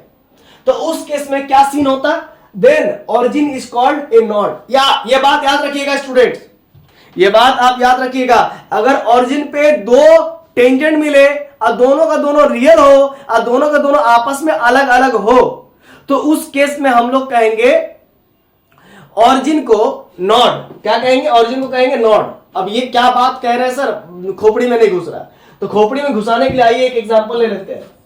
सपोज कीजिए, देखिए, देखिएगा, ध्यान दीजिएगा, मैंने ये y एक्सिस खींचा, ये x एक्सिस खींचा, मैंने यहां पर एक टेंजेंट बनाया y equal to x, logic समझिएगा, और एक टेंजेंट बनाया है y equal to minus x, ठीक है ना। ये 45 डिग्री एंगल बनाता है और ये 135 डिग्री एंगल बनाता है। आपको मालूम ही होगा, ये सब आपने क्लास 11 में पढ़ा है। नहीं पढ़ा तो अब हम क्या कर सकते हैं, है ना। अगर आप लोग ग्रेजुएट में हैं, आप लोग जो है कि इंजीनियरिंग करेंगे, आप लोग जो है कि ग्रेजुएशन करेंगे, बीएससी करेंगे या कुछ भी करेंगे, या कोई भी ब्रांच से इंजीनियरिंग करेंगे और आपको अगर 45 डिग्री एंगल पहचानना नहीं आता, 135 डिग्री एंगल पहचानना नहीं आता, तो हम क्या करेंगे, आपको बताइए। ये 45 डिग्री एंगल बना रहा है, यहाँ पर 135 डिग्री बना रहा है, ठीक है, इतना तो आना ही चाहिए, ठीक है। और इतना नहीं आता तो फिर पढ़ाई छोड़ दीजिए, सिंपल सी बात, हम एक ही बात करेंगे, ठीक है ना। क्योंकि इतना नहीं आएगा तो फिर दिक्कत होगा, क्योंकि अभी वो बच्चा कमेंट कर रहा है, ठीक है ना। ऐसा बहुत बार कमेंट आते रहता है कि सर फिर से बता दीजिए 45 डिग्री क्या होता है, 135 क्या होता है। ये क्या मतलब है भाई, हम बोलते हैं ना, आप लोगों को रिवीजन रखना जरूरी है ना। अब बताइए, बीआईटी मेसरा से है लड़का, बीआईटी मेसरा का है, ठीक है। कौन सा इंजीनियरिंग कर रहे हो बाबू, कमेंट करो, कौन सा ब्रांच पेपर है, क्या है, सिविल डिपार्टमेंट। अच्छा, सिविल डिपार्टमेंट होते हुए भी तुमको आता नहीं है 135 डिग्री कैसे वो बनता है, कैसे जेई क्लियर कर लिया, हाँ भाई, गजब स्टूडेंट। चलो ठीक है, कोई बात नहीं। देखो, ये y इक्वल टू एक्स है, ये y इक्वल टू एक्स ले लिए, ये 45 डिग्री एंगल बन रहा है, ठीक है ना। यहाँ पर कितना बन रहा है, 45 डिग्री इसको कहते हैं, और 90 से पार कर जाएंगे तो कितना बनेगा, देखो ये 135 डिग्री बन जाएगा, ये 135 डिग्री बन जाएगा। क्लियर है इतना, अब नहीं बताएंगे बार, ठीक ना। सब थोड़ा ध्यान करो यार, ब्रशअप करो, अपने नॉलेज को ब्रशअप करो। लड़का कह रहा कोटा से है, कोटा से, राजस्थान से, अच्छा कास्ट कैटेगरी से हो, अच्छा ठीक, कोई बात नहीं है, तो मेहनत करो ना जी। कास्ट कैटेगरी वो अलग बात है, ठीक है ना, लेकिन मेहनत तो किए होंगे ना तुम, ठीक है, कोई बात नहीं। देखो, ये मान लीजिए y एक्सिस हुआ, ये मान लीजिए x एक्सिस हुआ। अब ये 45 डिग्री एंगल ये बन गया बाबू, और ये 135 डिग्री एंगल बन गया। अब यहां पर मान लीजिए हम कहना चाह रहे हैं कि x एक्सिस भी टेंजेंट हो जाए और y एक्सिस भी टेंजेंट हो जाए। यहां पर मान लीजिए हम दो टेंजेंट बताना चाह रहे हैं, y इक्वल टू एक्स और ये आपका मान लीजिए y equal to minus x. दो अलग अलग टेंजेंट बन रहे हैं, यहाँ पर x और y का बात नहीं कर रहे, दो अलग अलग टेंजेंट मिल गया जी सर, और दोनों ही डिस्टिंक्ट अलग अलग है। और देखिए, आप यहां पर देखेंगे तो देखिए, ये y एक्सिस टेंजेंट बन रहा है, y इक्वल टू एक्स, और y equal to minus x भी टेंजेंट बन रहा है। अब ये वाला जो चीज है इस प्रकार से निकल गया, और ये वाला चीज है जो कि इस प्रकार से निकल गया छू करके। तो एट दी ओरिजिन पे ही आप देख सकते हैं दोनों टेंजेंट मिल गया और दोनों के दोनों डिस्टिंक्ट है। तो इस प्रकार से आपने देखा कि if both tangents are real and distinct, then origin is called node. अगर दोनों का दोनों टेंजेंट रियल हो और डिस्टिंक्ट हो तो दोनों ही टेंजेंट को कहेंगे क्या, अगर रियल हो और डिस्टिंक्ट हो तब हम लोग टेंजेंट को नहीं कहेंगे, तब हम लोग ओरिजिन को कहेंगे नॉड। ओरिजिन को क्या कहेंगे, नॉड कहेंगे। तो याद रखिएगा, जब किसी, देखिए हिंदी में भी लिख दी है ताकि बहुत सारे बच्चे हमारे झारखंड के, बिहार के, उत्तर प्रदेश के, जो आप कह सकते हैं कि इधर वाले जो बेल्ट है, उत्तर प्रदेश वाला बेल्ट, झारखंड बिहार वाला जो बेल्ट है, थोड़ा हिंदी को ज्यादा ही तवज्जो देते हैं, समझते हैं। तो चलो भाई, उन लोग के लिए भी मैंने कुछ कर रखा है, क्योंकि मैं भी झारखंड से ही हूं, ठीक है ना। देखिए, जब किसी पॉइंट से कर्व गुजरता है और उस पॉइंट से कर्व की दो अलग अलग ब्रांचेस पास हो तो उस पॉइंट को हम लोग नॉड कहते हैं। देखिए, अलग अलग ब्रांचेस पास हो रही है ना। आपको अगर याद नहीं हो रहा तो देखिए, इस प्रकार से आपको ट्रिक बताते हैं कि भाई आप फूल का गाछ नहीं, पौधा देखिए, तो पौधा में देखिएगा एक जगह से दो को ब्रांच निकल जाता है, तीन को निकल जाता है, तो इसी को नॉड कहते हैं ना। बायोलॉजी वाले इसको नॉड कहते हैं, जहां से एक से अधिक ब्रांच निकलता है उसको नॉड कहते हैं, मालूम है। बायोलॉजी वाला से पूछिएगा आप, देखिए गुलाब का पौधा देखिए, वहां से एक जगह से बहुत सारा ब्रांच निकलेगा तो उसको नॉड कहते हैं, समझे। आप इसको देख लीजिए ना, गन्ना देख लीजिए, गन्ना है ना, वहां पर एक जगह से देखिएगा, एक ही जगह से बहुत सारा ब्रांचेस निकल सकता है, तो उसको नॉट कहेंगे, या नॉट नहीं भी कह सकते क्योंकि बायोलॉजी हमको नहीं मालूम है बबू, आप लोग देख लीजिएगा क्या गन्ना में नॉट मिलता है कि नहीं मिलता है, लेकिन गुलाब में तो नॉट मिलता है, गन्ना में नॉट मिलता है कि नहीं, शायद गन्ना में नॉट नहीं मिलता है, क्योंकि गन्ना में एक जो आंख से ना एक ही ठो मतलब आपका जो है कि पेड़ निकलता है, पेड़ या पौधा कह सकते हैं, बहुत लंबा तक जाता है, ठीक है ना, क्लियर है कॉन्सेप्ट। तो उसमें नॉट नहीं मिलता, लेकिन आपका गन्ना में नॉट मिलता है, सॉरी गन्ना नहीं, गुलाब में नॉट मिलता है, ठीक है। तो ये सब तो बातें रही, ठीक है ना। अब आगे क्या है कि भाई जब किसी पॉइंट से कर्व गुजरता है और उस पॉइंट से कर्व की दो अलग अलग, यहां पर दो अलग अलग ब्रांचेस निकली ना, तो दो अलग अलग ब्रांचेस पास हो तो उस पॉइंट को हम लोग नॉट कहते हैं, खत्म कहानी। और याद रखिएगा उस पॉइंट से दो टेंजेंट में निकलना चाहिए, दोनों का दोनों रियल होना चाहिए और अलग होना चाहिए। देखिए ना कुछ इस प्रकार से एग्जांपल दे रखे हैं, है ना, यहाँ पर नॉट हो रहा है क्योंकि यहाँ से दो ब्रांचेस निकल रही है, और आप देख सकते हो y इक्वल टू ये जो x है और y इक्वल टू ये माइनस x है, दोनों ही जो है कि डिस्टिंक्ट और रियल टेंजेंट है, ठीक है। कोई भी पॉइंट नॉट तब बनता है जब उस पॉइंट पर कर्व के दो अलग अलग टेंजेंट्स हो और रियल टेंजेंट्स हो मिले, और साथ में कर्व की दो अलग अलग ब्रांचेस भी पास हो, है ना। देखिए यहां से कर्व का पहला ब्रांच ही हो गया, दूसरा ब्रांच ही हो गया, ये भी तो जो है कि ओरिजिन पे क्या बनाया, नॉट बनाया। अब कस्प कब बनाएगा वो भी देखेंगे। देखिए आपका B number, if both tangents are real and coincide then the origin is called a cusp. अगर दोनों टेंजेंट रियल हो और कोइंसाइड करे, कोइंसाइड मतलब एक ही जैसा हो, है ना, कोइंसाइड मतलब एक ही जैसा हो, तो हम लोग ओरिजिन को कस्प कहते हैं। आइए देखते कब। मान लो जब हम लोएस्ट डिग्री टर्म को जीरो के साथ इक्वेट करते हैं या इक्वल टू इक्वेट करते हैं, और तब जाकर के टेंजेंट्स का इक्वेशन मिलता है ना, जैसे कि y square equal to minus y square equal to 4ax, तो y square minus 4ax equal to 0, तो वहां पर lowest degree term minus 4ax हो गया, उसको 0 से इक्वेट करेंगे तो x इक्वल टू आपको 0 अपॉन माइनस 4a यानी कि x इक्वल टू 0 आ जाएगा। तो उस केस में बात को समझिएगा, टेंजेंट्स का इक्वेशन मिलता है, और यदि दोनों, आप एग्जांपल देख लीजिए ना तभी समझ में आएगा, एग्जांपल देखेंगे तभी समझ में आएगा। जैसे y cube equal to 4ax square, तो y cube minus 4ax square, 4x square equal to 0, तो लोएस्ट डिग्री टर्म हो गया x स्क्वायर यानी कि माइनस 4ax स्क्वायर को टेंजेंट का इक्वेशन पता करने के लिए 0 से इक्वेट करते हैं, and then x square equal to 0 by minus 4a, तो ये 0 हो जाता है, तो x बराबर 0 हो गया और फिर x बराबर 0।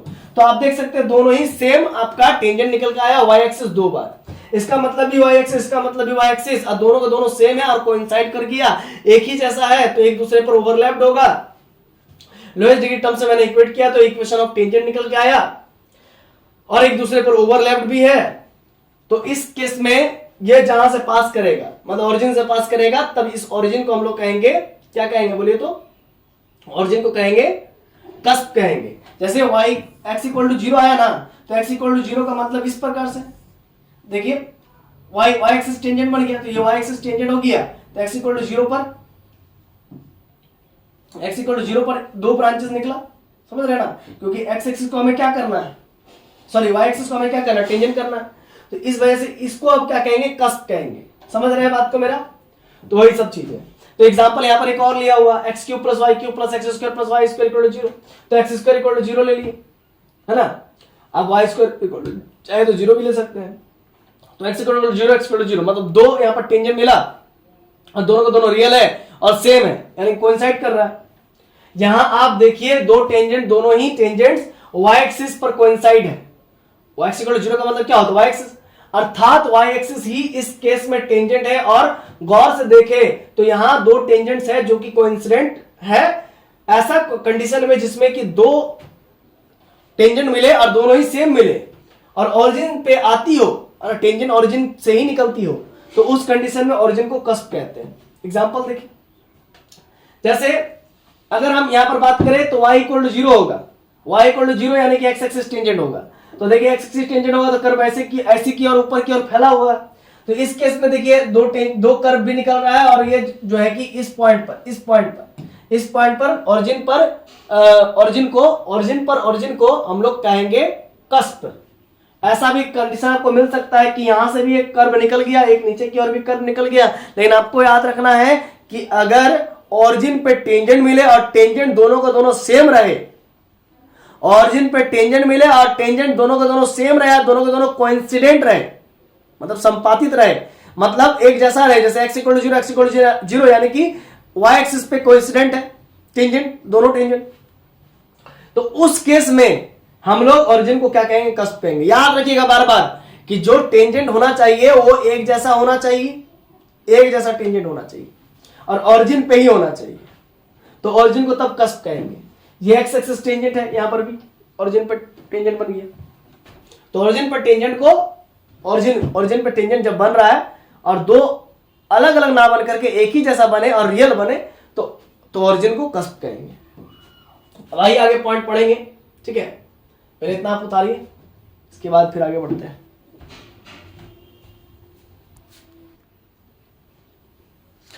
तो आइए स्टूडेंट्स आगे की ओर बढ़ते हैं।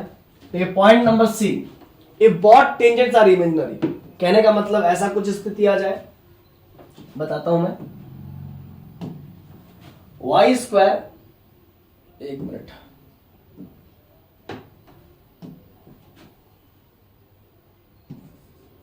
वाई स्क्वायर इक्वल्स टू, आप ऐसा मान लीजिए, कुछ इस प्रकार से आप मान लीजिए -1, ऐसा मान लीजिए, ठीक है। तो उस केस में वाई स्क्वायर इक्वल टू क्या होगा, रूट अंडर -1। रूट अंडर -1 का मतलब होता है आयोटा, और बाहर में निकला तो प्लस माइनस आयोटा निकलेगा, तो y equal to plus minus iota निकल रहा है। तो ये एक तो टेंजेंट तो दे रहा है, चलिए मान लेते हैं, लेकिन ये कैसा टेंजेंट दे रहा है, इमेजिनरी टेंजेंट दे रहा है। कैसा टेंजेंट दे रहा है, इमेजिनरी टेंजेंट दे रहा है, समझ रहे हैं मेरे बात? तो इमेजिनरी टेंजेंट देगा, तो इमेजिनरी टेंजेंट को तो हम लोग खींच नहीं सकते रियल कॉपी और पेन में। रियल कॉपी पेन की मदद से क्या हम लोग खींच सकेंगे, इमेजिनरी टेंजेंट को नहीं खींच सकेंगे। और दोनों ही टेंजेंट अलग अलग नहीं, दोनों ही टेंजेंट अलग अलग है और दोनों ही इमेजिनरी है। वही कहता है कि if both tangents are imaginary, अगर दोनों ही टेंजेंट इमेजिनरी हो जाए, then origin is called isolated point. और एक टेंजेंट अगर ओरिजिन, एक टेंजेंट रियल हो जाए और एक टेंजेंट इमेजिनरी हो जाए, तब क्या कहेंगे, तब क्या कहेंगे, तब इमेजिनरी को छोड़ देंगे, ठीक है, सिर्फ ओरिजिन, सिर्फ रियल वाले को ही पकड़ करके उसको प्लॉट करेंगे, बस, और कुछ नहीं, ठीक है ना। तो इफ बोथ टेंजेंट, और तब उसमें कुछ नहीं कहेंगे। If both tangents are imaginary then origin is called isolated point. अगर दोनों ही टेंजेंट इमेजिनरी हो जाए, दोनों ही टेंजेंट इमेजिनरी हो जाए स्टूडेंट, ठीक है, तो उस केस में हम लोग ओरिजिन को आइसोलेटेड पॉइंट कहेंगे, आइसोलेटेड, ठीक है ना। आप लोग याद है कोरोना टाइम में आइसोलेशन किया गया था, सबसे अलग कर दिया गया था, है ना, तो उसी प्रकार से इसको आइसोलेटेड पॉइंट कहेंगे। If both tangents are imaginary, then the origin is called isolated point. कहता क्या, हिंदी में पढ़ लीजिए। और अगर ऐसा स्थिति जब दोनों टेंजेंट इमेजिनरी हो जाए और कर्व ओरिजिन से पास करे, और कर्व मान लीजिए ओरिजिन से ही पास कर रहा है, मान लीजिए कर्व ओरिजिन से पास करे, तब कर्व ओरिजिन से पास करे तो ओरिजिन को आइसोलेटेड पॉइंट कहेंगे, है ना। यानी कि अगर दोनों ही टेंजेंट आपका इमेजिनरी हो जाए और कर्व मेरा ओरिजिन से पास करे तो ओरिजिन को आइसोलेटेड पॉइंट कहेंगे इसको, है ना। और ऐसा भी हो सकता है ना कि जरूरी थोड़ी है कि कर्व मेरा ओरिजिन से ही पास करेगा। अगर आइसोलेटेड है यानी कि दोनों ही टेंजेंट आपका जो है कि इमेजिनरी आ गया, तो कर्व जरूरी भी नहीं कि मेरा ओरिजिन से भी पास करे, हो सकता है इधर उधर से पास करे, जैसे यहां से पास कर, ऐसे पास कर, तो ऐसे भी तो स्थिति जनरेट हो सकती है ना। तो जरूरी नहीं है कि इस स्थिति में कर्व मेरा ओरिजिन से ही पास हो, नहीं भी हो सकती है, तब भी ओरिजिन को आइसोलेटेड पॉइंट कहेंगे। याद रखिएगा, अगर कर्व मेरा ओरिजिन से पास नहीं भी करे, कर्व मेरा ओरिजिन से पास नहीं भी करे, क्या मैंने बोला, कर्व मेरा ओरिजिन से पास नहीं भी करे और टेंजेंट्स इमेजिनरी आ जाए, तब भी हम लोग ओरिजिन को आइसोलेटेड पॉइंट ही कहेंगे। तो जरूरी नहीं है कि कर्व मेरा ओरिजिन से ही पास करे। अगर कर्व मेरा ओरिजिन से पास नहीं भी कर रहा है और टेंजेंट दोनों का दोनों इमेजिनरी आया है, तो उस केस में भी हम लोग कहेंगे ओरिजिन को आइसोलेटेड पॉइंट। और अगर दोनों टेंजेंट इमेजिनरी हो और कर्व मेरा ओरिजिन से पास करे, तब भी ओरिजिन को आइसोलेटेड पॉइंट कहेंगे। आई होप आपको बातें समझ में आ गई, ठीक है। चलिए आगे, point of intersection of curve with coordinate axes. अब देखिए सब चीज तो पता कर लिए, अब हमें यह भी तो पता करना है कि कर्व कहां कहां कटेगी। जैसे कि आपको एक एग्जांपल देता हूं मैं, आपको समझ में आ जाएगा बहुत अच्छे से विस्तार से। मान लीजिए ये सर्कल है और सर्कल कहां कहां कटती है, सर्कल का इक्वेशन है x square plus y square equal to a square. तो ये सर्कल जानते हैं ये a,0 पर कटेगी, ये -a,0 पर कटेगी, और ये 0, a पर कटेगी, और ये 0, -a पर कटेगी। और ये चेक करने के लिए हम लोग इस इक्वेशन में, जैसे कि हम लोग को y x एक्सिस पे इंटरसेप्ट पता करना है x एक्सिस पे, तो y का वैल्यू 0 कर देते हैं पुट, और वहां से x का कोऑर्डिनेट निकल के आ जाता है। इसी प्रकार से y का कोऑर्डिनेट पता करना होता है कि कहां कहां कटेगी, तो x का वैल्यू 0 करते हैं, तो y पे पता चल जाता है कि y एक्सिस पे कहां कहां मेरा कर्व कटेगी। तो इस प्रकार के यहाँ पर एक्टिविटीज करते हैं, जो कि मैंने लास्ट क्लास में बता रखा है, और इसमें भी मैं बताऊंगा। तो चलिए वही सब चीज यहाँ पर सीखेंगे। Point of intersection of curve with coordinate axes. Coordinate axes कहने का मतलब एक्स और वाई दोनों को बात की जा रही है। पुट x का वैल्यू 0 एंड y का वैल्यू 0। x का वैल्यू 0 पुट कीजिए, y का वैल्यू 0 पुट कीजिए इन the equation of the curve respectively, मतलब एक साथ नहीं कीजिए, एक एक करके कीजिए। It gives point of intersection of the curve on y-axis and x-axis respectively। अगर आप x equal to 0 पुट कीजिएगा तो y-axis पे कहां कहां कर्व कटेगी वो ये बता देगा इक्वेशन, और अगर आप y equal to 0 पुट कीजिएगा तो x-axis पे मेरा कर्व कहां कहां कटेगी ये मेरा इक्वेशन बता देगा।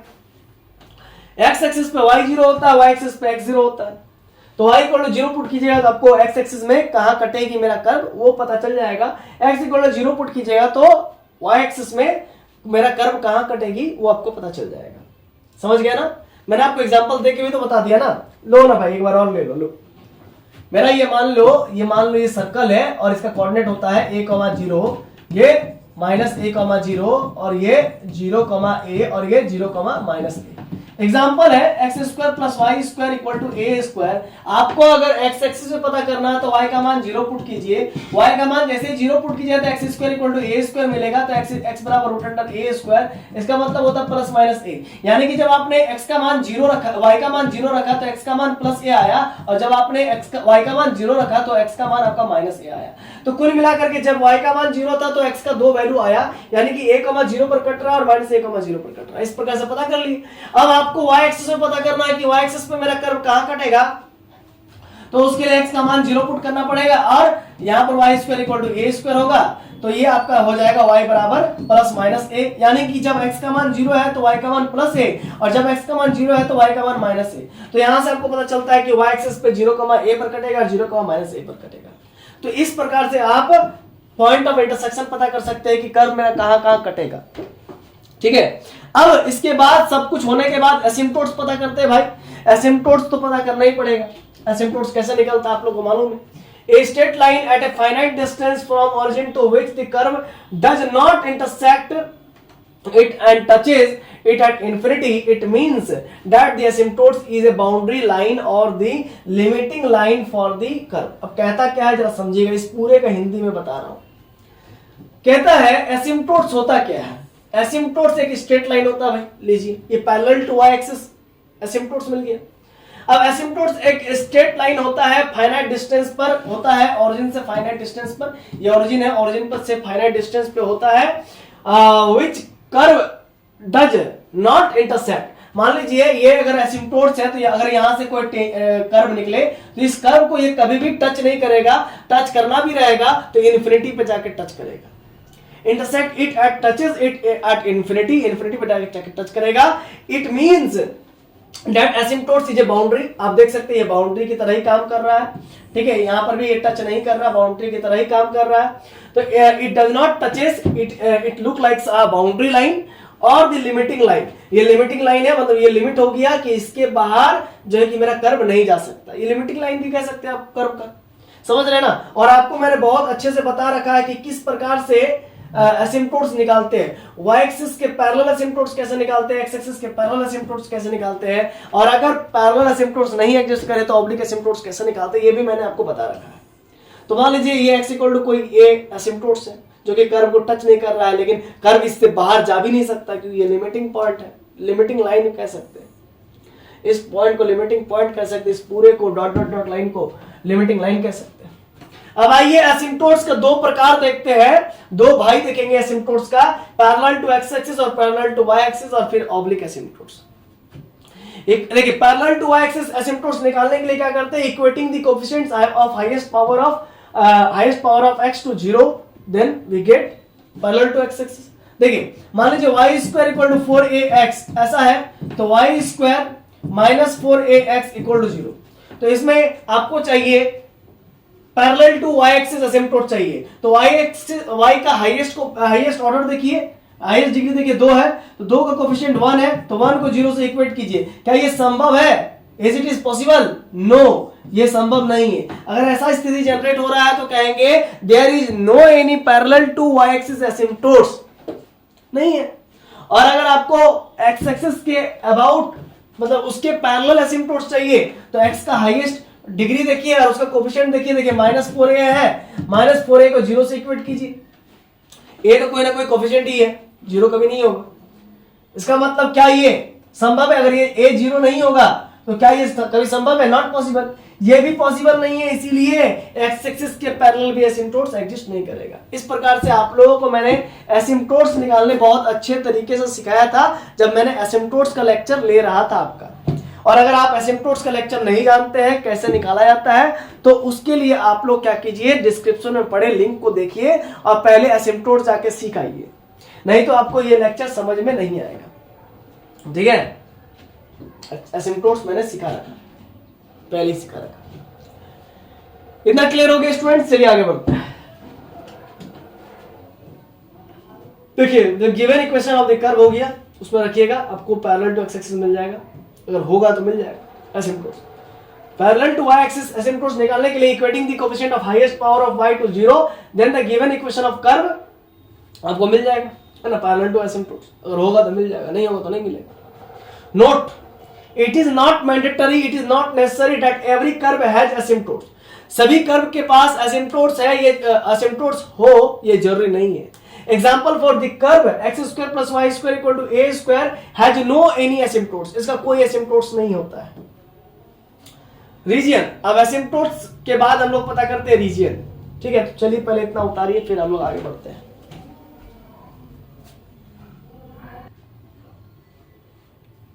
चलिए आगे स्टूडेंट आगे बढ़ते हैं। देखिए अब हम लोग रीजन पता करेंगे, रीजन। ठीक है,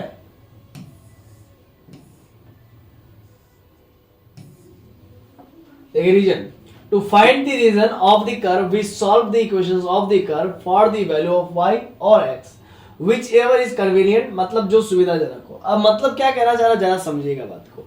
कोई भी इक्वेशन ऑफ द कर्व दिया रहेगा, आपको रीजन पता करना है कि फर्स्ट क्वाड्रेंट में वो कर्व बनेगा या सेकेंड में बनेगा या थर्ड में बनेगा या फोर्थ में बनेगा। ठीक है, मान लीजिए कोई भी इक्वेशन ऑफ द कर्व आपको दे दे और आपसे पूछे कि मेरा कर्व यहां पर बनेगा या यहां पर बनेगा या यहां पर बनेगा या यहां पर बनेगा, या फिर ये दोनों में बनेगा या फिर इन दोनों में बनेगा या फिर इन दोनों में बनेगा या इन दोनों में बनेगा या फिर इन दोनों में बनेगा या इन दोनों में बनेगा। मतलब फर्स्ट ये हुआ, सेकेंड ये हुआ, थर्ड ये हुआ, फोर्थ ये हुआ। ठीक है, देख कितने सारे केसेस हो सकती है। हो सकता है कि सिर्फ फर्स्ट क्वाड्रेंट में मेरा कर्व बने, हो सकता है फर्स्ट और फोर्थ में बने, हो सकता है कि फर्स्ट और थर्ड में बने, हो सकता है सेकेंड और फोर्थ में बने, हो सकता है सेकेंड 4 और 1 में बने, हो सकता है 1 3rd और 4th में बने, हो सकता है 1 और सेकेंड में बने, हो सकता है 2 और 4 में बने, हो सकता है 3 और 2 और 4 में बने। ऐसा बहुत सारा कंडीशन हो सकता है।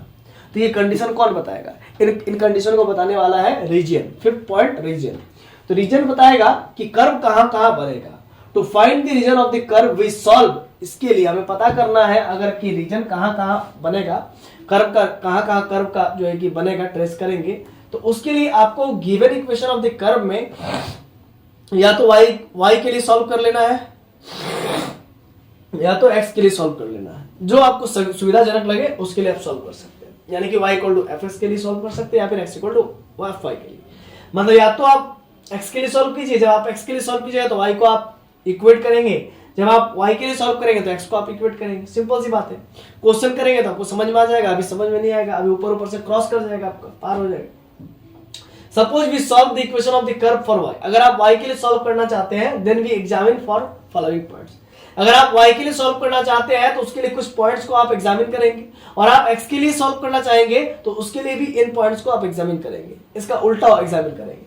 मान लीजिए आप y के लिए सॉल्व करना चाहता है तो सबसे पहला पॉइंट आप एग्जामिन करेंगे, we find those values of x for which y tends to infinity. मतलब अगर y को टेंड्स इन्फिनिटी करते हैं तो x का क्या क्या वैल्यू निकल के आता है वो हम एग्जामिन करेंगे। और वही उल्टा अगर मान लीजिए x के लिए एग्जामिन कर रहे हो, यहां पर x के लिए चेक कर रहे होते हो, x के लिए सॉल्व कर रहे होते तो हम क्या करते, x tends to infinity y के लिए एग्जामिन करते, समझ रहे ना, या y के लिए वैल्यू पता करते, तो उल्टा हो गया। अभी चलिए अभी आप समझिए y के लिए हम सिर्फ बात करेंगे, y के लिए सॉल्व कर रहे हैं तो उस केस में y को टेंड्स करेंगे इन्फिनिटी, तो हम चेक करेंगे कि x का क्या क्या वैल्यू आ रहा है, खत्म। फिर we find the interval of x, फिर हम x का इंटरवल पता करेंगे in which the value of y becomes imaginary. मतलब x का उन वैल्यूज के बारे में पता करेंगे या उन वैल्यूज को लेंगे जिस वैल्यूज पर y मेरा इमेजिनरी हो जा रहा है। अगर y इमेजिनरी हो जाएगा तो हम उस तरफ कर्व को ड्रॉ ही नहीं करेंगे, क्योंकि y की इमेजिनरी हो जाने से मेरा कर्व इमेजिनरी हो जाएगा, इस वजह से, समझ रहे ना। C number point, we find the interval for x, फिर x का इंटरवल पता करेंगे in which the value of y either increasing और डिक्रीजिंग। हम पता करेंगे कि y का वैल्यू कहां मेरा इंक्रीज कर रहा है और कहां मेरा डिक्रीज कर रहा है x के इंटरवल के लिए। x के ऐसे कौन कौन से इंटरवल है जहां पर मेरा y का वैल्यू इंक्रीज कर रहा है या डिक्रीज कर रहा है। तो अभी ये सब पढ़ तो दिए लेकिन आपको समझ नहीं आया होगा, क्वेश्चन करेंगे तभी आपको समझ में आएगा। फिर नेक्स्ट है आपका 6 point, special points. Special points बहुत स्पेशल कर्व्स के लिए काम आता है, ठीक है ना। कुछ ऐसे कर्व्स हैं जो कि हमारे धरती पे नहीं है, वो हमारे धरती से परे हैं, यानी कि जिसको उल्का पिंड कहते हैं, एस्ट्रॉइड्स कहते हैं, ठीक है ना। उन कर्व्स के लिए हमें स्पेशल पॉइंट्स की आवश्यकता होती है, ठीक है ना। वो जो बड़े बड़े चट्टान होती है वो इस प्रकार का शेप ले लेती है, जरा देखिए इस प्रकार का शेप ले लेती है ना, अंतरिक्ष में उड़ते उड़ते। तो इन सभी के लिए हम लोग को स्पेशल पॉइंट्स की आवश्यकता होती है, ठीक है। आइए special points, find dy by dx। सबसे पहले हम लोग dy बाई dx निकालेंगे, जो डिफरेंशियल कर देंगे, ग्राफ को हम डिफरेंशिएट कर देंगे, इक्वेशन को डिफरेंशिएट कर देंगे by the equation of curve. पहला पॉइंट, अगर dy by dx equal to 0 आता है for some value of x के लिए, देन इट्स ज्योमेट्रिकली मीनिंग, तब इसका ज्योमेट्रिकली क्या मतलब होगा, dy बाई dx बराबर 0, इट मीन स्लोप इज 0। मतलब स्लोप क्या हो गया, 0, मतलब टेंजेंट क्या हो गया, मतलब एकदम स्लैंट हो गया, समझ गया ना। स्लैंट मतलब आप ऐसा कह सकते हैं कि x इक्वल टू 0 मतलब पूरा y एक्सिस के पैरेलल हो गया, आप ऐसा कह सकते हैं ना। लेकिन हम y एक्सिस के पैरेलल नहीं लेंगे, इसी प्रकार से स्लैंट लेंगे, ठीक है। क्योंकि अगर देखिए dy बाई dx का मतलब 0 मतलब स्लोप 0, खत्म, इतना ही मतलब है। अब आइए आगे समझाते हैं। स्लोप 0 का मतलब टेंजेंट x एक्सिस बन गया, x एक्सिस के पैरेलल होगी। देखिए अगर स्लोप 0 का मतलब क्या होगा, x एक्सिस के पैरेलल हो गया, ये स्लोप 0, ठीक है ना। बिहार में आप चलिएगा तो आपको कहीं भी ऊंचा नीचा ज्यादा नहीं मिलेगा, सब प्लेन मिलेगा, स्लोप उधर 0 है। बिहार में भी वही स्थिति है, लेकिन झारखंड में तो वो स्थिति नहीं है, पठार मिलेगा, कभी ऊंचा हो जाएगा, कभी नीचा हो जाएगा, कभी ऊंचा मिलेगा फिर नीचा मिलेगा, इस प्रकार से। तो dy बाई dx सबसे पहले चेक करेंगे स्पेशल पॉइंट्स में, और इसमें अगर स्लोप 0 आता है तो इसका मतलब होगा x एक्सिस के पैरेलल हो गया slope, tangent is parallel to x axis, तब इसका मतलब क्या होगा, tangent is parallel to x axis.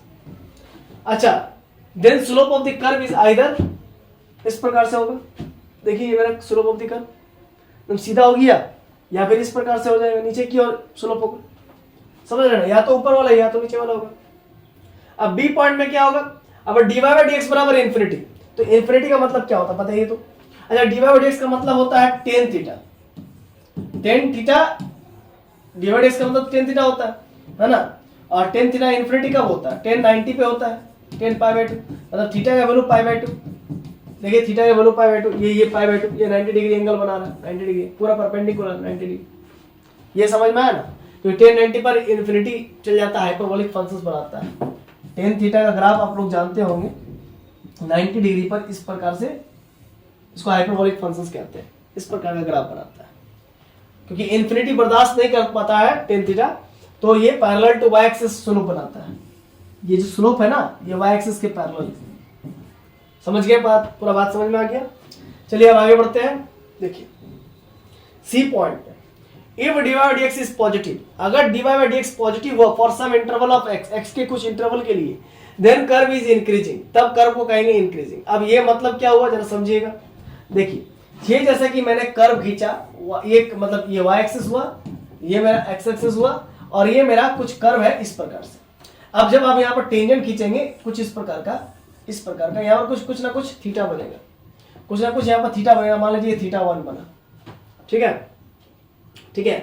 फिर यहीं पर हम फिर चेक करेंगे तो थीटा 2 बना, ठीक है। आप देख सकते हैं कि हो क्या रहा है, मेरा धीरे धीरे कर्व क्या हो जा रहा है, कर्व क्या हो रहा है, मतलब टेन थीटा का मान यहाँ पर 90 डिग्री से छोटा हो रहा है ना, धीरे धीरे 90 डिग्री से छोटा हो जाएगा, और छोटा हो जाएगा, और छोटा हो जाएगा, ठीक है।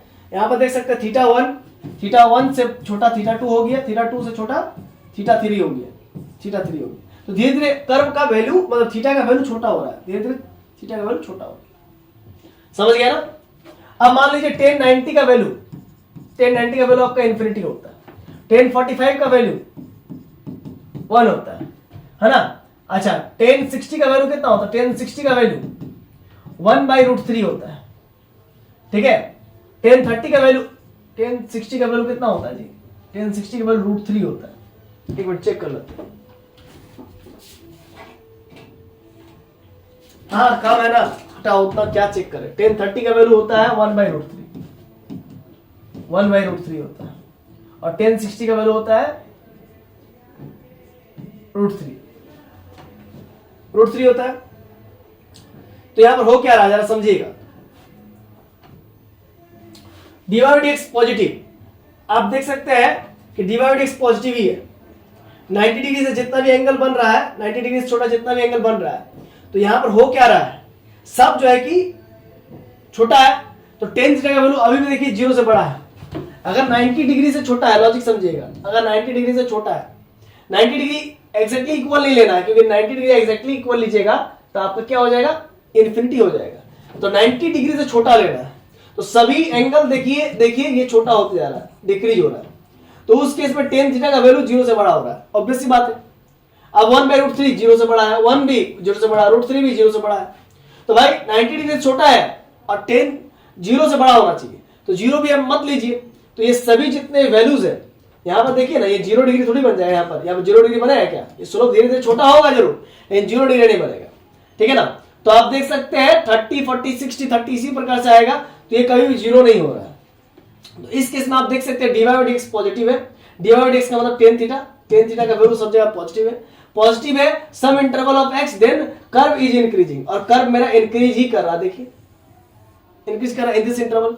अगर बात को समझिएगा, अगर dy by dx पॉजिटिव है सम इंटरवल ऑफ x के लिए, तो उस केस में मेरा कर्व इंक्रीज करते हुए आगे की ओर बढ़ेगा, जो कि बढ़ भी रहा है ना इस इंटरवल में। तो इसी चीज को मैं यहां पर लिखा हूं, जब थीटा 0 से बड़ी होगी, यह बात रखिए, याद रखिएगा 0 नहीं रहना, जब थीटा 0 से बड़ी होगा तो dy by dx पॉजिटिव होगा, और थीटा 0 से बड़ी का मतलब क्या हुआ, टेन थीटा 0 से बड़ी होगी। अगर थीटा का मान 0 से बड़ा होगा तो टेन थीटा का मान भी 0 से बड़ा होगा। अगर थीटा का मान 0 से बड़ा होगा, लॉजिक समझिएगा, थीटा का मान 0 से बड़ा होगा और 90 से छोटा होगा, ठीक है, लॉजिक समझिएगा। थीटा का मान 0 से बड़ा होगा तो dy by dx पॉजिटिव होगा, और थीटा का मान 0 से बड़ा का मतलब ये हुआ कि टेन थीटा का मान भी 0 से बड़ा होना चाहिए। तो ऐसा जब भी हो तो टेन थीटा का मान पॉजिटिव होगा, टेन थीटा का मान आप पॉजिटिव ही देख रहे हैं, टेन थीटा का मान 0 से बड़ा में आपको पॉजिटिव है, 90 से छोटा में पॉजिटिव है। तो इस केस में आपको इंक्रीजिंग कर्व मिलेगा, जैसे कि आप देख पा रहे हैं। If dy by dx is negative, अगर dy by dx का वैल्यू नेगेटिव हो गया सम इंटरवल ऑफ x के लिए, देन कर्व इज डिक्रीजिंग। अगर देखिए यहां पर आप देख सकते हैं, यहां पर आप देखिए, आइए यहां पर आइए, यहां पर जैसे ये कर्व बना, देखिए लॉजिक समझिएगा, ये कर्व है, ठीक है ना, ये कर्व है, लॉजिक समझिएगा, ये कर्व है, ठीक। हम अब पेन चेंज कर लेते हैं, ये कर्व है, और ये मान लीजिए मैंने स्लोप खींच दिया, ठीक है, स्लोप खींच दिया, ये टेंजेंट खींच दिया, और यहां पर आप देख सकते हैं कि एंगल कितना बन रहा है, 90 से ज्यादा बन रहा है, देखिए नहीं, ये यहां से 90 से ज्यादा बन रहा, मान लीजिए 180 डिग्री ले लिए, ठीक है, लॉजिक समझिएगा, 180 डिग्री ले ली, या फिर मान लीजिए आप ले लीजिए 180 मत लीजिए, आप ऐसा कीजिए ना, आप ले लीजिए 45 डिग्री, या फिर आप ले लीजिए 135 डिग्री ले लीजिए, चलिए 135 डिग्री ले लिए। 135 डिग्री आप बताइए स्टूडेंट्स, 135 डिग्री आप बताइए स्टूडेंट्स क्या है? 90 से बड़ा है? हाँ सर 90 से बड़ा है। तो tan 135 का वैल्यू निकालिए, tan 135 का वैल्यू निकालते आइए। तो tan 135 का वैल्यू निकालने के लिए 180 में हम 45 घटा देंगे। 180 में अगर हम 45 घटाएंगे, 10 में 5 गया 5 और ये 7 में 4 गया तो 3, 135। हाँ जी सही है। तो 180 degree minus theta second quadrant में, सेकंड क्वाड्रेंट में मेरा tan नेगेटिव होता है। तो tan 180 डिग्री माइनस थीटा आपका माइनस tan 45 डिग्री हो गया। tan 45 डिग्री यानी कि -1 हो गया। तो tan 135 डिग्री का वैल्यू कितना आ गया? -1। आप देखिए नेगेटिव आ गया ना।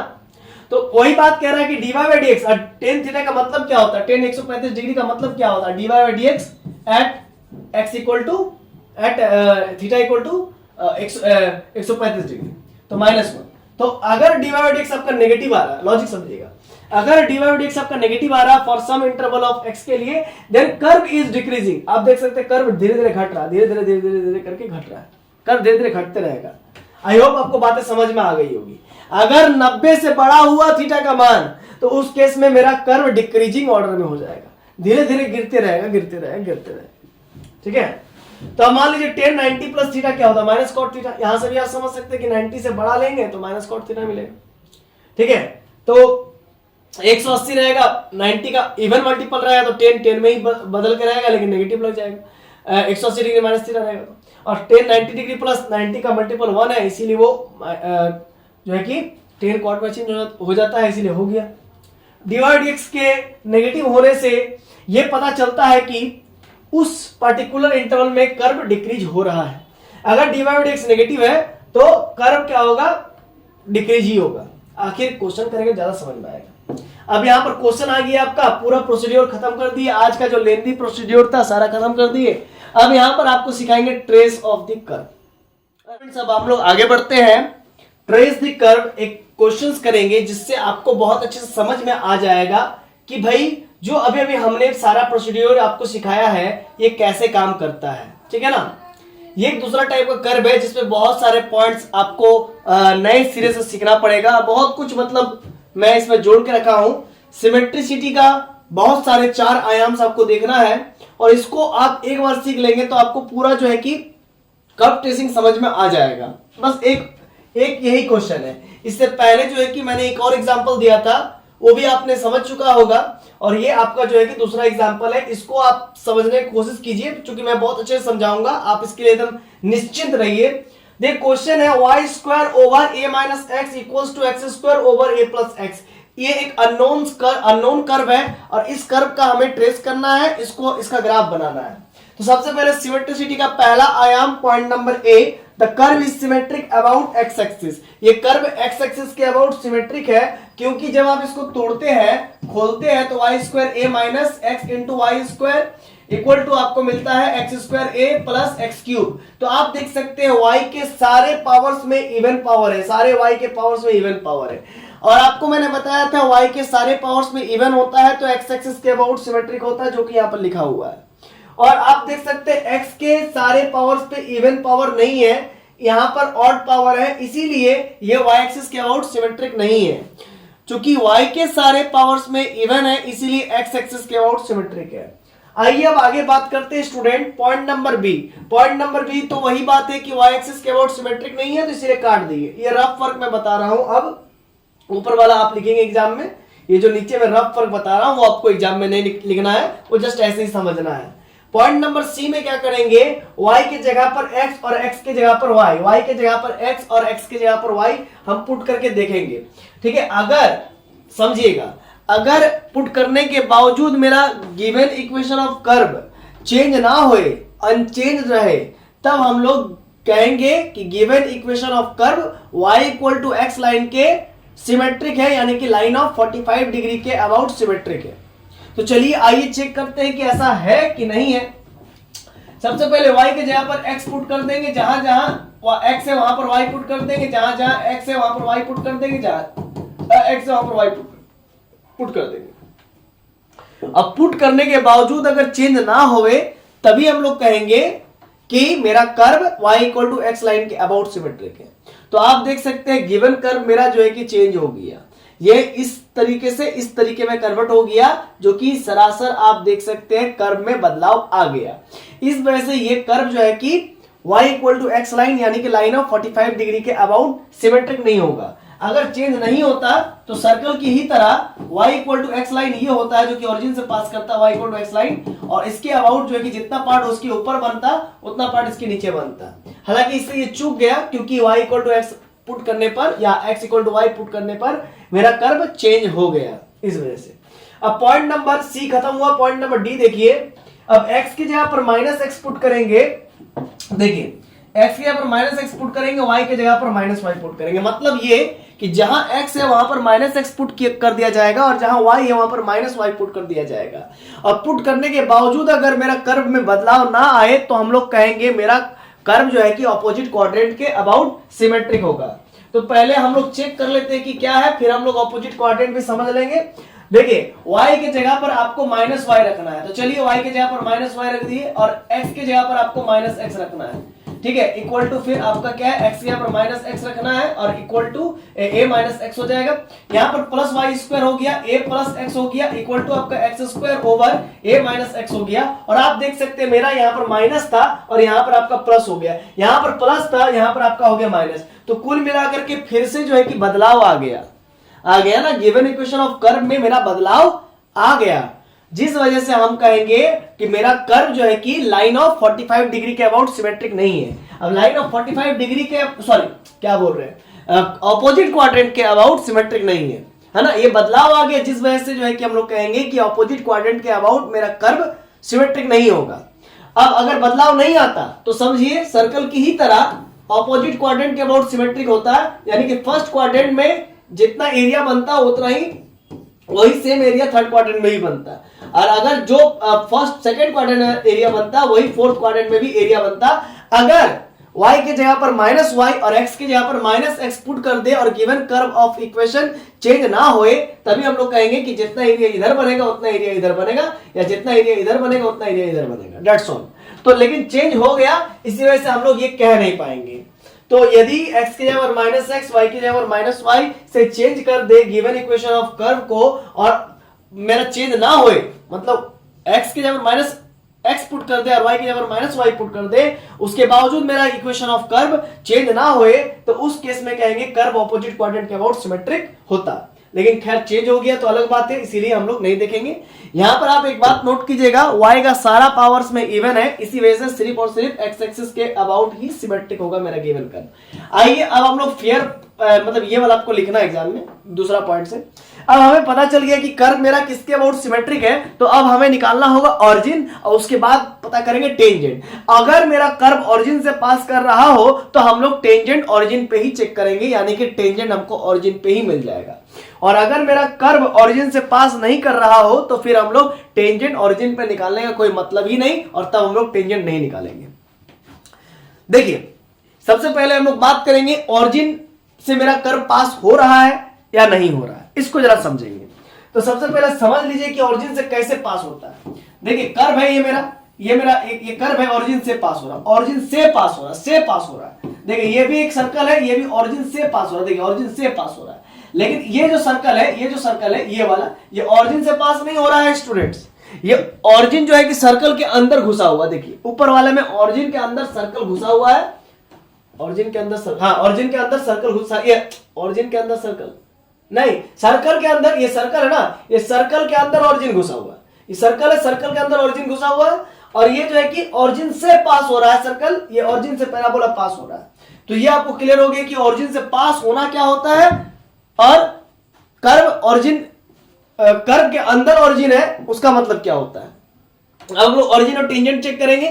तो ऑरिजिन पता करने के लिए कि कर्व मेरा ऑरिजिन से पास कर रहा है या नहीं कर रहा है, तो उसके लिए क्या तरीका है कि मेरा गिवन इक्वेशन ऑफ कर्व में x का मान भी 0 पुट करेंगे और y का मान भी 0 पुट करेंगे, और अगर इक्वेशन को सेटिस्फाई कर जाए तो कहेंगे ऑरिजिन से पास कर रहा है। अब इक्वेशन को सेटिस्फाई करने का मतलब ये होता है कि x का मान 0 पुट किए, y का मान 0 पुट किए, तो यार इसके बाद जो रिजल्ट आएगा जितना LHS में आएगा उतना RHS में आएगा, अगर बराबर आ जाए तो कहेंगे ऑरिजिन से पास कर रहा है। तो मेरा गिवन इक्वेशन ऑफ कर्व क्या है students, given equation of curve है y square over a minus x equal to x square over a plus x. इसको आपस में मल्टीप्लाई करके जब आप लिखेंगे तो आपको मिलेगा y square a minus x y square और एक्स स्क्वायर ए और प्लस एक्स क्यूब। जब आप x का मान 0 पुट कीजिएगा, y का मान 0 पुट कीजिएगा, दोनों तरफ इधर भी LHS में भी 0 आ जाएगा, RHS में भी 0 आ जाएगा। और इस प्रकार से आप देखेंगे कि LHS RHS दोनों बराबर हो गया तो गिवन इक्वेशन ऑफ कर्व जो है कि x इक्वल टू 0 और y इक्वल टू 0 को सेटिस्फाई कर गया। तो जब ऐसा होता है, गिवन इक्वेशन ऑफ कर्व मेरा x इक्वल टू 0 और y इक्वल टू 0 को सेटिस्फाइड कर जाता है, तो उस केस में हम लोग कहेंगे कि the curve is passing through the origin, मतलब कर्व मेरा ओरिजिन से ही पास करेगा। और कब? जब वेन हम लोग x का मान 0 पुट किए और y का मान 0 पुट किए तब। या फिर आप ऐसा भी घुमा के कह सकते हैं कि x का मान 0 पुट करने पर y का मान 0 आ रहा है, इसी वजह से इस वजह से भी कर्व मेरा ओरिजिन से पास करेगा। खत्म। जब ओरिजिन से मेरा कर्व पास करने लगता है तो टेंजेंट भी ओरिजिन पे ही चेक करते हैं। और ओरिजिन पे टेंजेंट निकालने का जो तरीका होता है, या फिर आप कह लें कि सबसे पहले टेंजेंट का इक्वेशन पता करते हैं, तब जाकर टेंजेंट पता करते हैं।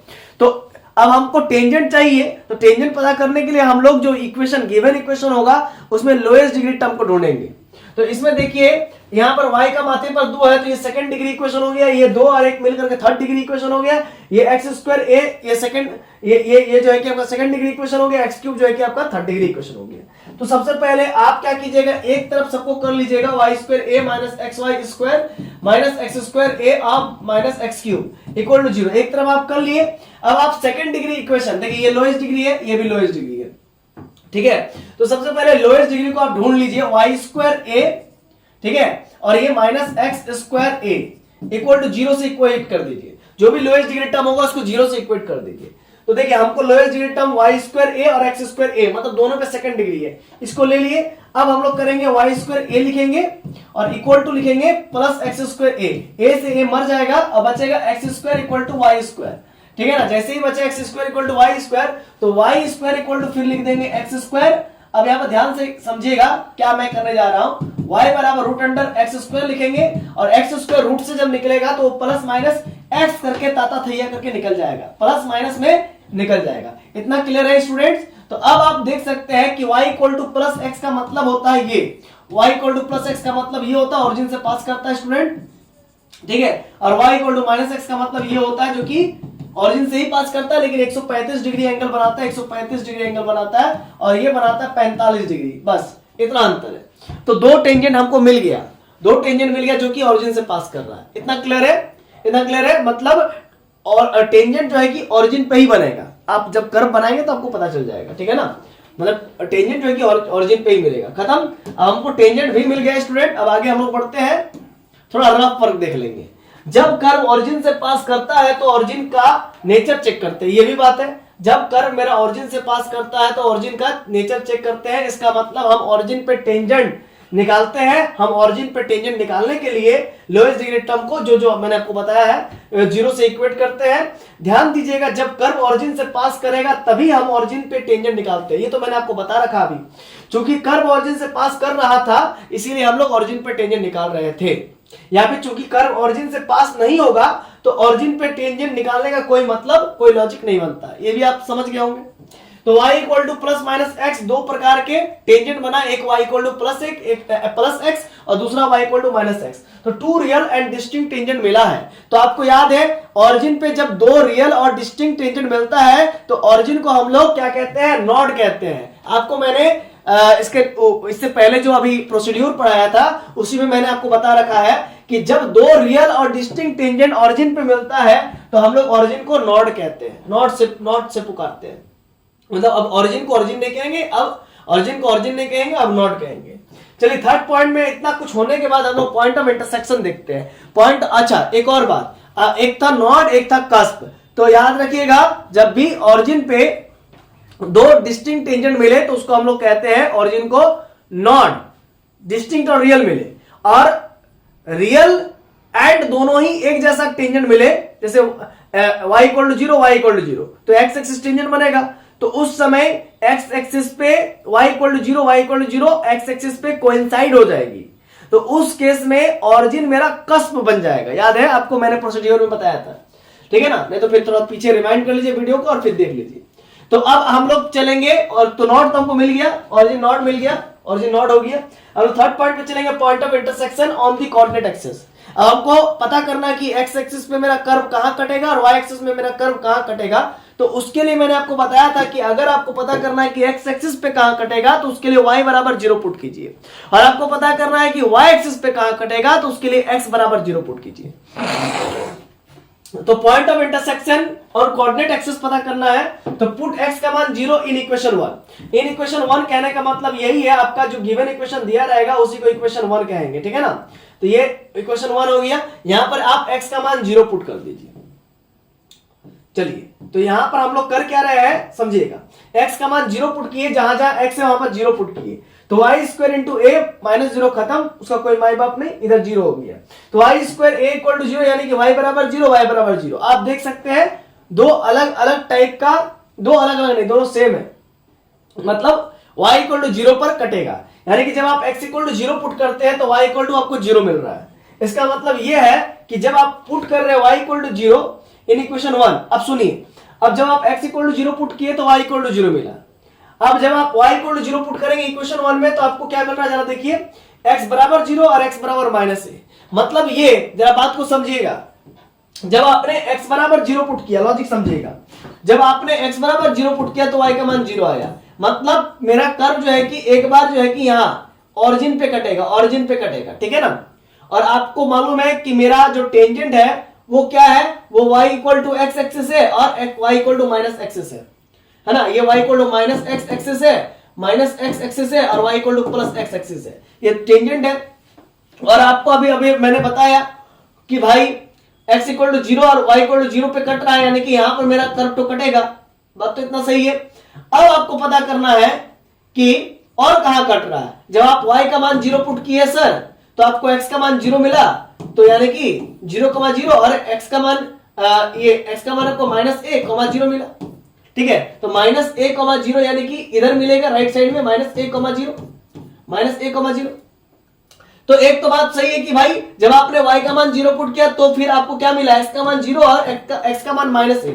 तो y का मान 0 पुट करने पर, y का मान 0 पुट करने पर x का मान 0 मिला, और y का मान 0 पुट करने पर x का मान माइनस a मिला, मतलब दो वैल्यू मिली। और इससे पता चल रहा है कि मेरा कर्व जो है कि माइनस a, 0 ये हुआ माइनस a, 0, और ये टेंजेंट बन रहा है y equal to x axis tangent बन रहा है, इसी वजह से इसको छुएगा, इसी वजह से इसको छुएगा। यहां पर बना देते हैं फिगर टो, कुछ इस प्रकार से फिगर टो बनेगा, जरा समझिएगा। ये एक मिनट जरा समझिएगा, है ना। देखिए सबसे पहले ये मेरा y एक्सिस हुआ, ये मेरा x एक्सिस हुआ। अब यहां पर ये जो है एक टेंजेंट बना देते हैं, और यहां पर ये भी एक टेंजेंट बना दे रहे हैं। ये y equal to minus x tangent है, ये y equal to plus x tangent है। यहां पर आप लॉजिक समझिएगा स्टूडेंट, ये माइनस a, 0 हो गया और ये 0, 0 हो गया, दो पॉइंट है। तो यहां पर ये जो y equal to x axis ऐसे करके इस प्रकार से मुड़ेगा, क्योंकि ये तो टेंजेंट है ना, ये y एक्सिस टेंजेंट है ना, इसी वजह से। अब यहां पर आपका इस प्रकार से बना, और यहां पर भी ये मुड़ करके इस प्रकार से बनेगा, ठीक है ना। इतना क्लियर है हम लोगों को, क्योंकि एक्स एक्सिस के अबाउट सिमेट्रिक है, तो जितना पार्ट ऊपर बनेगा उतना ही पार्ट नीचे ही बनेगा। इसके बाद फिर इधर भी बोल रहा है कि इधर भी जाना, क्योंकि ये क्या है आपका, ये कोई टेंजेंट है, इसका मतलब ये इस प्रकार से छू करके निकलेगा आगे की ओर, ये छू करके आगे की ओर निकलेगा, है कि नहीं। बात सही है। अब हमें पता करना है कि ये इस प्रकार से जाएगा, ऊपर की ओर जाएगा, कि ये इस प्रकार से जाएगा। अब हमें पता करना है, तो उसके लिए एसिम्पटोट्स वगैरह पता करना पड़ेगा। तो सबसे पहले पॉइंट ऑफ इंटरसेक्शन हमें पता चल गया कि कहां कहां मेरा कर्व कटेगा, एक तो 0, 0 और एक माइनस a, 0। बस इतना पता चलने के बाद अब आप एसिम्पटोट्स निकालेंगे। एसिम्पटोट्स निकालने के लिए पहले इक्वेशन लिख लीजिए, जो ओरिजिनल इक्वेशन है उसको लिख लीजिए। इसके बाद उसको सेपरेटली डिस्ट्रीब्यूट कर लिए। उसके बाद आपको पैरेलल टू y एक्सिस एसिम्पटोट्स देखना है, तो आपको y का हाईएस्ट पावर को देखना होगा। तो y का हाईएस्ट पावर क्या है, y का हाईएस्ट पावर 2 है, तो उसका कोफिशिएंट को देखिए। अब उसका कोफिशिएंट को 0 से इक्वेट करना पड़ेगा। तो देखिए asymptotes parallel to y axis equating the coefficient of highest power y equal to 0। तो y का हाईएस्ट पावर क्या है 2, तो उसका कोफिशिएंट क्या है a माइनस एक्स, उसको 0 से इक्वेट करेंगे। तो इस प्रकार से x इक्वल टू a मेरा एक एसिम्पटोट्स निकल के आ गया। मतलब x इक्वल टू a कहने का मतलब ये हुआ स्टूडेंट्स कि देखिए x इक्वल टू a, ये हुआ x इक्वल टू a, यानी कि a, 0, यानी कि a, 0 ये एसिम्पटोट्स बनेगा। मतलब जो भी कर्व होगा कुछ इस प्रकार से इससे सटेगा नहीं, मतलब छू करके, मतलब फाका होकर के निकलेगा, एसिम्पटोट्स है ना, इसी वजह से। समझ रहे बात को। तो यहां से हमको पता चला कि x इक्वल टू a एक एसिम्पटोट्स निकलेगा। अब there is an asymptote x equal to a which is parallel to y axis. Obvious सी बात है, अभी हमने देखा ना भाई कि x इक्वल टू अगर a रहेगा, x इक्वल टू a रहेगा तो पैरेलल टू y एक्सिस, ये y एक्सिस है, parallel to y axis asymptotes बन रहा है, ठीक है ना। तो there is an parallel to x axis asymptotes x equal to a। अब हमें पता करना है कि ये तो है कि भाई चलो भाई एक एसिम्प्टोट्स मिल गया y एक्सिस के पैरेलल।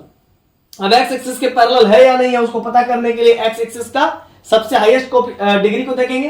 x का हाईएस्ट डिग्री क्या है भाई, x क्यूब है। x क्यूब का अब कोफिशिएंट देखेंगे 1 इक्वल टू 0। क्या ये पॉसिबल है? नहीं, फॉल्स, ये पॉसिबल नहीं है। इसीलिए x एक्सिस के पैरेलल एसिम्प्टोट्स एग्जिस्ट ही नहीं करेगा। मतलब एक ही रेक्टेंगुलर एसिम्प्टोट्स एग्जिस्ट करेगा जो कि y एक्सिस के पैरेलल होगा, जो कि x equal to a type का एसिम्प्टोट्स होगा।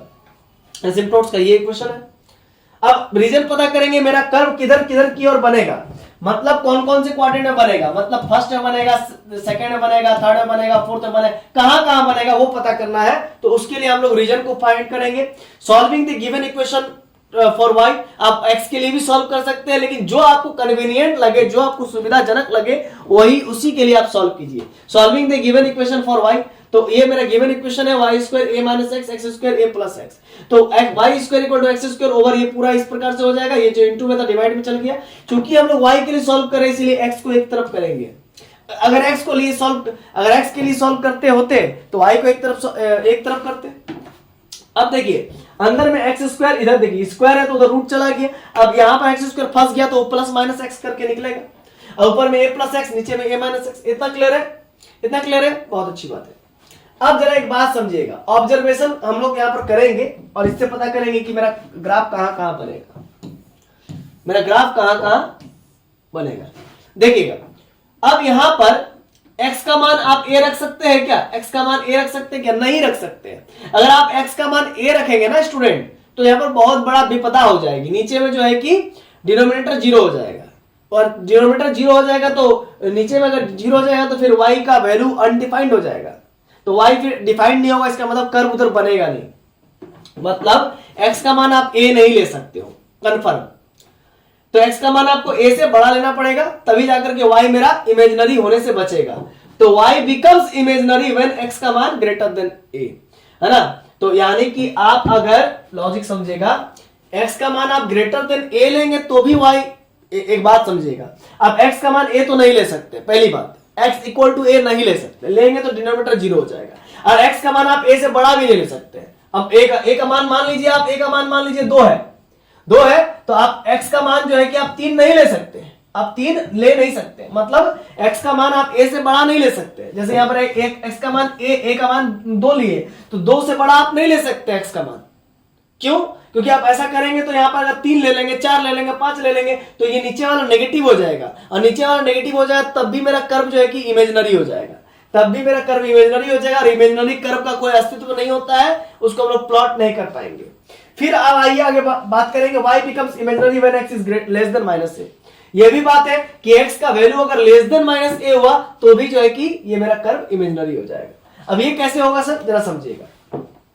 देखिए y इमेजिनरी हो जाएगा। देखिए y का मान मेरा मान के क्या, चलिए a का मान आपका क्या है, 2 है, ठीक है। a का मान 2 है तो a का मान आप माइनस a से छोटा नहीं ले सकते। मान लीजिए माइनस a का वैल्यू कितना हो जाएगा, -2। तो -2 से छोटा कौन होता है, -3 होता है। तो -3 भी आप नहीं ले सकते। क्यों ऐसा होगा, कैसे होगा सर, सुनिए लॉजिक समझिएगा। ऊपर में क्या है आपका a प्लस एक्स है ना, तो a का वैल्यू आपको मान लीजिए 2 है, a का वैल्यू आपका 2 है, ठीक है। अब यहां पर x का वैल्यू आप क्या ले रहे हैं, x का वैल्यू -a से छोटा नहीं ले सकते, और x का वैल्यू यहां पर आप ले लिए -3। तो -3 ले लीजिएगा, नीचे में क्या है, a का मान 2 और माइनस x का मान -3। तो अब ऊपर में समझिएगा -1 आ गया, नीचे में कितना गया, 2 +3, तो 3 2 5, तो फिर से तो माइनस आ गया ना। तो इसीलिए कह रहा है कि x का मान -a से छोटा नहीं होना चाहिए, x का मान -a से छोटा नहीं होना चाहिए, हुआ तो दिक्कत हो जाएगा, ठीक है ना। तो फिर से मेरा ग्राफ कर्व मेरा इमेजिनरी हो जाएगा, समझ रहे ना, नेगेटिव नहीं चलेगा अंदर में। अब आगे बात समझिएगा, यहां पर y लाइज बिटवीन, इसका मतलब हमें यह पता चला, लॉजिक समझिएगा तभी मैजिक होगा। देखिए हमें यह पता चला कि y का जो मान है ना, y का मान कहां से कहां के बीच में लाई करना चाहिए वो समझेंगे। x का मान आप क्या नहीं ले सकते हैं, x का मान अभी भी बताया कि x का मान आप a नहीं ले सकते, तो x का मान आप a से छोटा ले सकते हैं, हाँ ले सकते हैं। जैसे कि a का मान अगर आप 2 ले लेते हैं तो 2 से छोटा आपका 1 ले लीजिए, 2 से छोटा 1 ले लीजिए, कोई दिक्कत नहीं है। अब 2 से छोटा 1/2 ले लीजिए, कोई दिक्कत नहीं है। अब 2 से छोटा 1/3 ले लीजिए, कोई दिक्कत नहीं है ना, आराम से हो जाएगा काम। लेकिन आप 2 से बड़ा नहीं ले सकते हैं और -2 से छोटा नहीं ले सकते हैं। तो वही बात है, x का मान आप a से छोटा तो ले सकते हैं, मतलब कि 2 से छोटा तो ले सकते हैं, लेकिन आप जो है कि -2 के बराबर भी नहीं ले सकते, -2 से बड़ा ले सकते हैं, बड़ा ले सकते हैं। -2 से छोटा लेकिन दिक्कत हो जाएगा, आपत्ति हो जाएगा। देखिए ना, -2 से छोटा अभी -3 ले लिए ना, तो ऊपर में कितना हो गया 2 - 3 यानी कि -1 हो रहा था ना, तो रूट में -1 तो इमेजिनरी ही ना होता है, इसीलिए आप -2 से छोटा नहीं ले सकते हैं। जो भी a है उसके नेगेटिव से छोटा नहीं ले सकते, जो भी a है उसके पॉजिटिव से आप बड़ा नहीं ले सकते, दिक्कत हो जाएगा। तो यही चीज को मैंने लिखा कि मेरा x का मान इसके बीच में ही लाई करना चाहिए। तो इसका मतलब यहां से ये समझ में आता है कि मेरा जो कर्व जो बनेगा ना, मेरा जो कर्व बनेगा वो a,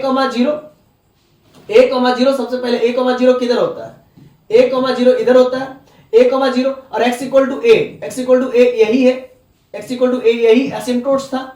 तो मेरा कर्व जो है कि एसिम्प्टोट जो है कि ऐसे निकलता है, आपको मालूम है, इस प्रकार से निकलता है। ये एसिम्प्टोट से तो ये कर्व इस प्रकार से निकलेगा, ठीक है, इतना क्लियर हो गया, छुएगा नहीं, इस एसिम्प्टोट्स को छुएगा नहीं कर्व, ठीक है ना। अब यहां पर y = x, ये क्या है, y = x, ये y = x है, ये आपका टेंजेंट है y = x, ठीक है ना। अब इस टेंजेंट से अब यहां पर पता चल रहा है कि ये -a, 0 होगा, ठीक है, और -a, 0 मतलब कर्व में x का वैल्यू a हो सकता है, कर्व में x का वैल्यू a हो सकता है, मतलब -a हो सकता है, x का वैल्यू -a हो सकता है। इसका मतलब कर्व यहां पर बनेगा, फॉर्म होगा। अब कर्व फॉर्म होगा तो ये इस प्रकार से मुड़ेगा, क्योंकि x = 0 पे भी मेरा कर्व कट रहा था, याद है, और ये मेरा टेंजेंट है तो इसको छुएगा नहीं, है ना, इसको छुएगा नहीं, तो इस प्रकार से बनेगा, और ये इस प्रकार से ये निकल जाएगा ऊपर की और ये निकल जाएगा नीचे की ओर। समझ रहे हैं मेरे बात को? तो इस प्रकार से मेरा कर्व बन जाएगा। बात समझ रहे हैं कि नहीं समझ रहे हैं? ये ऑब्जर्वेशन है हमारा। अब बात को समझिएगा फोर्थ पॉइंट में, फॉर ईच x का वैल्यू आपका a से छोटा होना चाहिए, -a से बड़ा होना चाहिए, y has 2 equal and opposite value sign. तो y का 2 इक्वल और ऑपोजिट वैल्यू साइन का मिलेगा। देखिए y का 2 इक्वल और ऑपोजिट वैल्यू मिला ना साइन का, y का 2 ऑपोजिट एंड इक्वल वैल्यू, यानी कि मेरा ग्राफ नेगेटिव एक्सिस में भी होगा और पॉजिटिव एक्सिस में भी होगा। तो नेगेटिव एक्सिस इस इधर वाले को कहते हैं, 0 के लेफ्ट साइड को कहते हैं, और पॉजिटिव एक्सिस 0 के राइट साइड को कहते हैं। तो इस प्रकार से हमने ये पूरा पॉइंट बताया आपको। तो फॉर ये जितना भी पॉइंट्स आपने देखा अभी, ठीक है ना, ये पांचों का पांचों पॉइंट्स, ये लास्ट 5 पॉइंट्स, ये पांचवा पॉइंट था रीजन लेकर के। तो सारा पॉइंट्स हमने जितना भी देखा, तो using above 5 points approximate shape of curve is, मतलब अप्रोक्सीमेट शेप ही बनता है, पूरा एग्जैक्टली नहीं बनेगा। एग्जैक्टली बनाना तो वो डेस्मोस सॉफ्टवेयर में ही बनता है, डेस्मोस एक सॉफ्टवेयर होता है, ठीक है ना, आप ये गूगल करेंगे तो वहां पर आपको पता चलेगा। तो हम लोग एक रफ जो है कि इमेज ही बनाते हैं, ये ग्राफ ही बनाते हैं, जिससे आप लोग समझ पाओ। देखिए अब होगा क्या, जरा समझिएगा।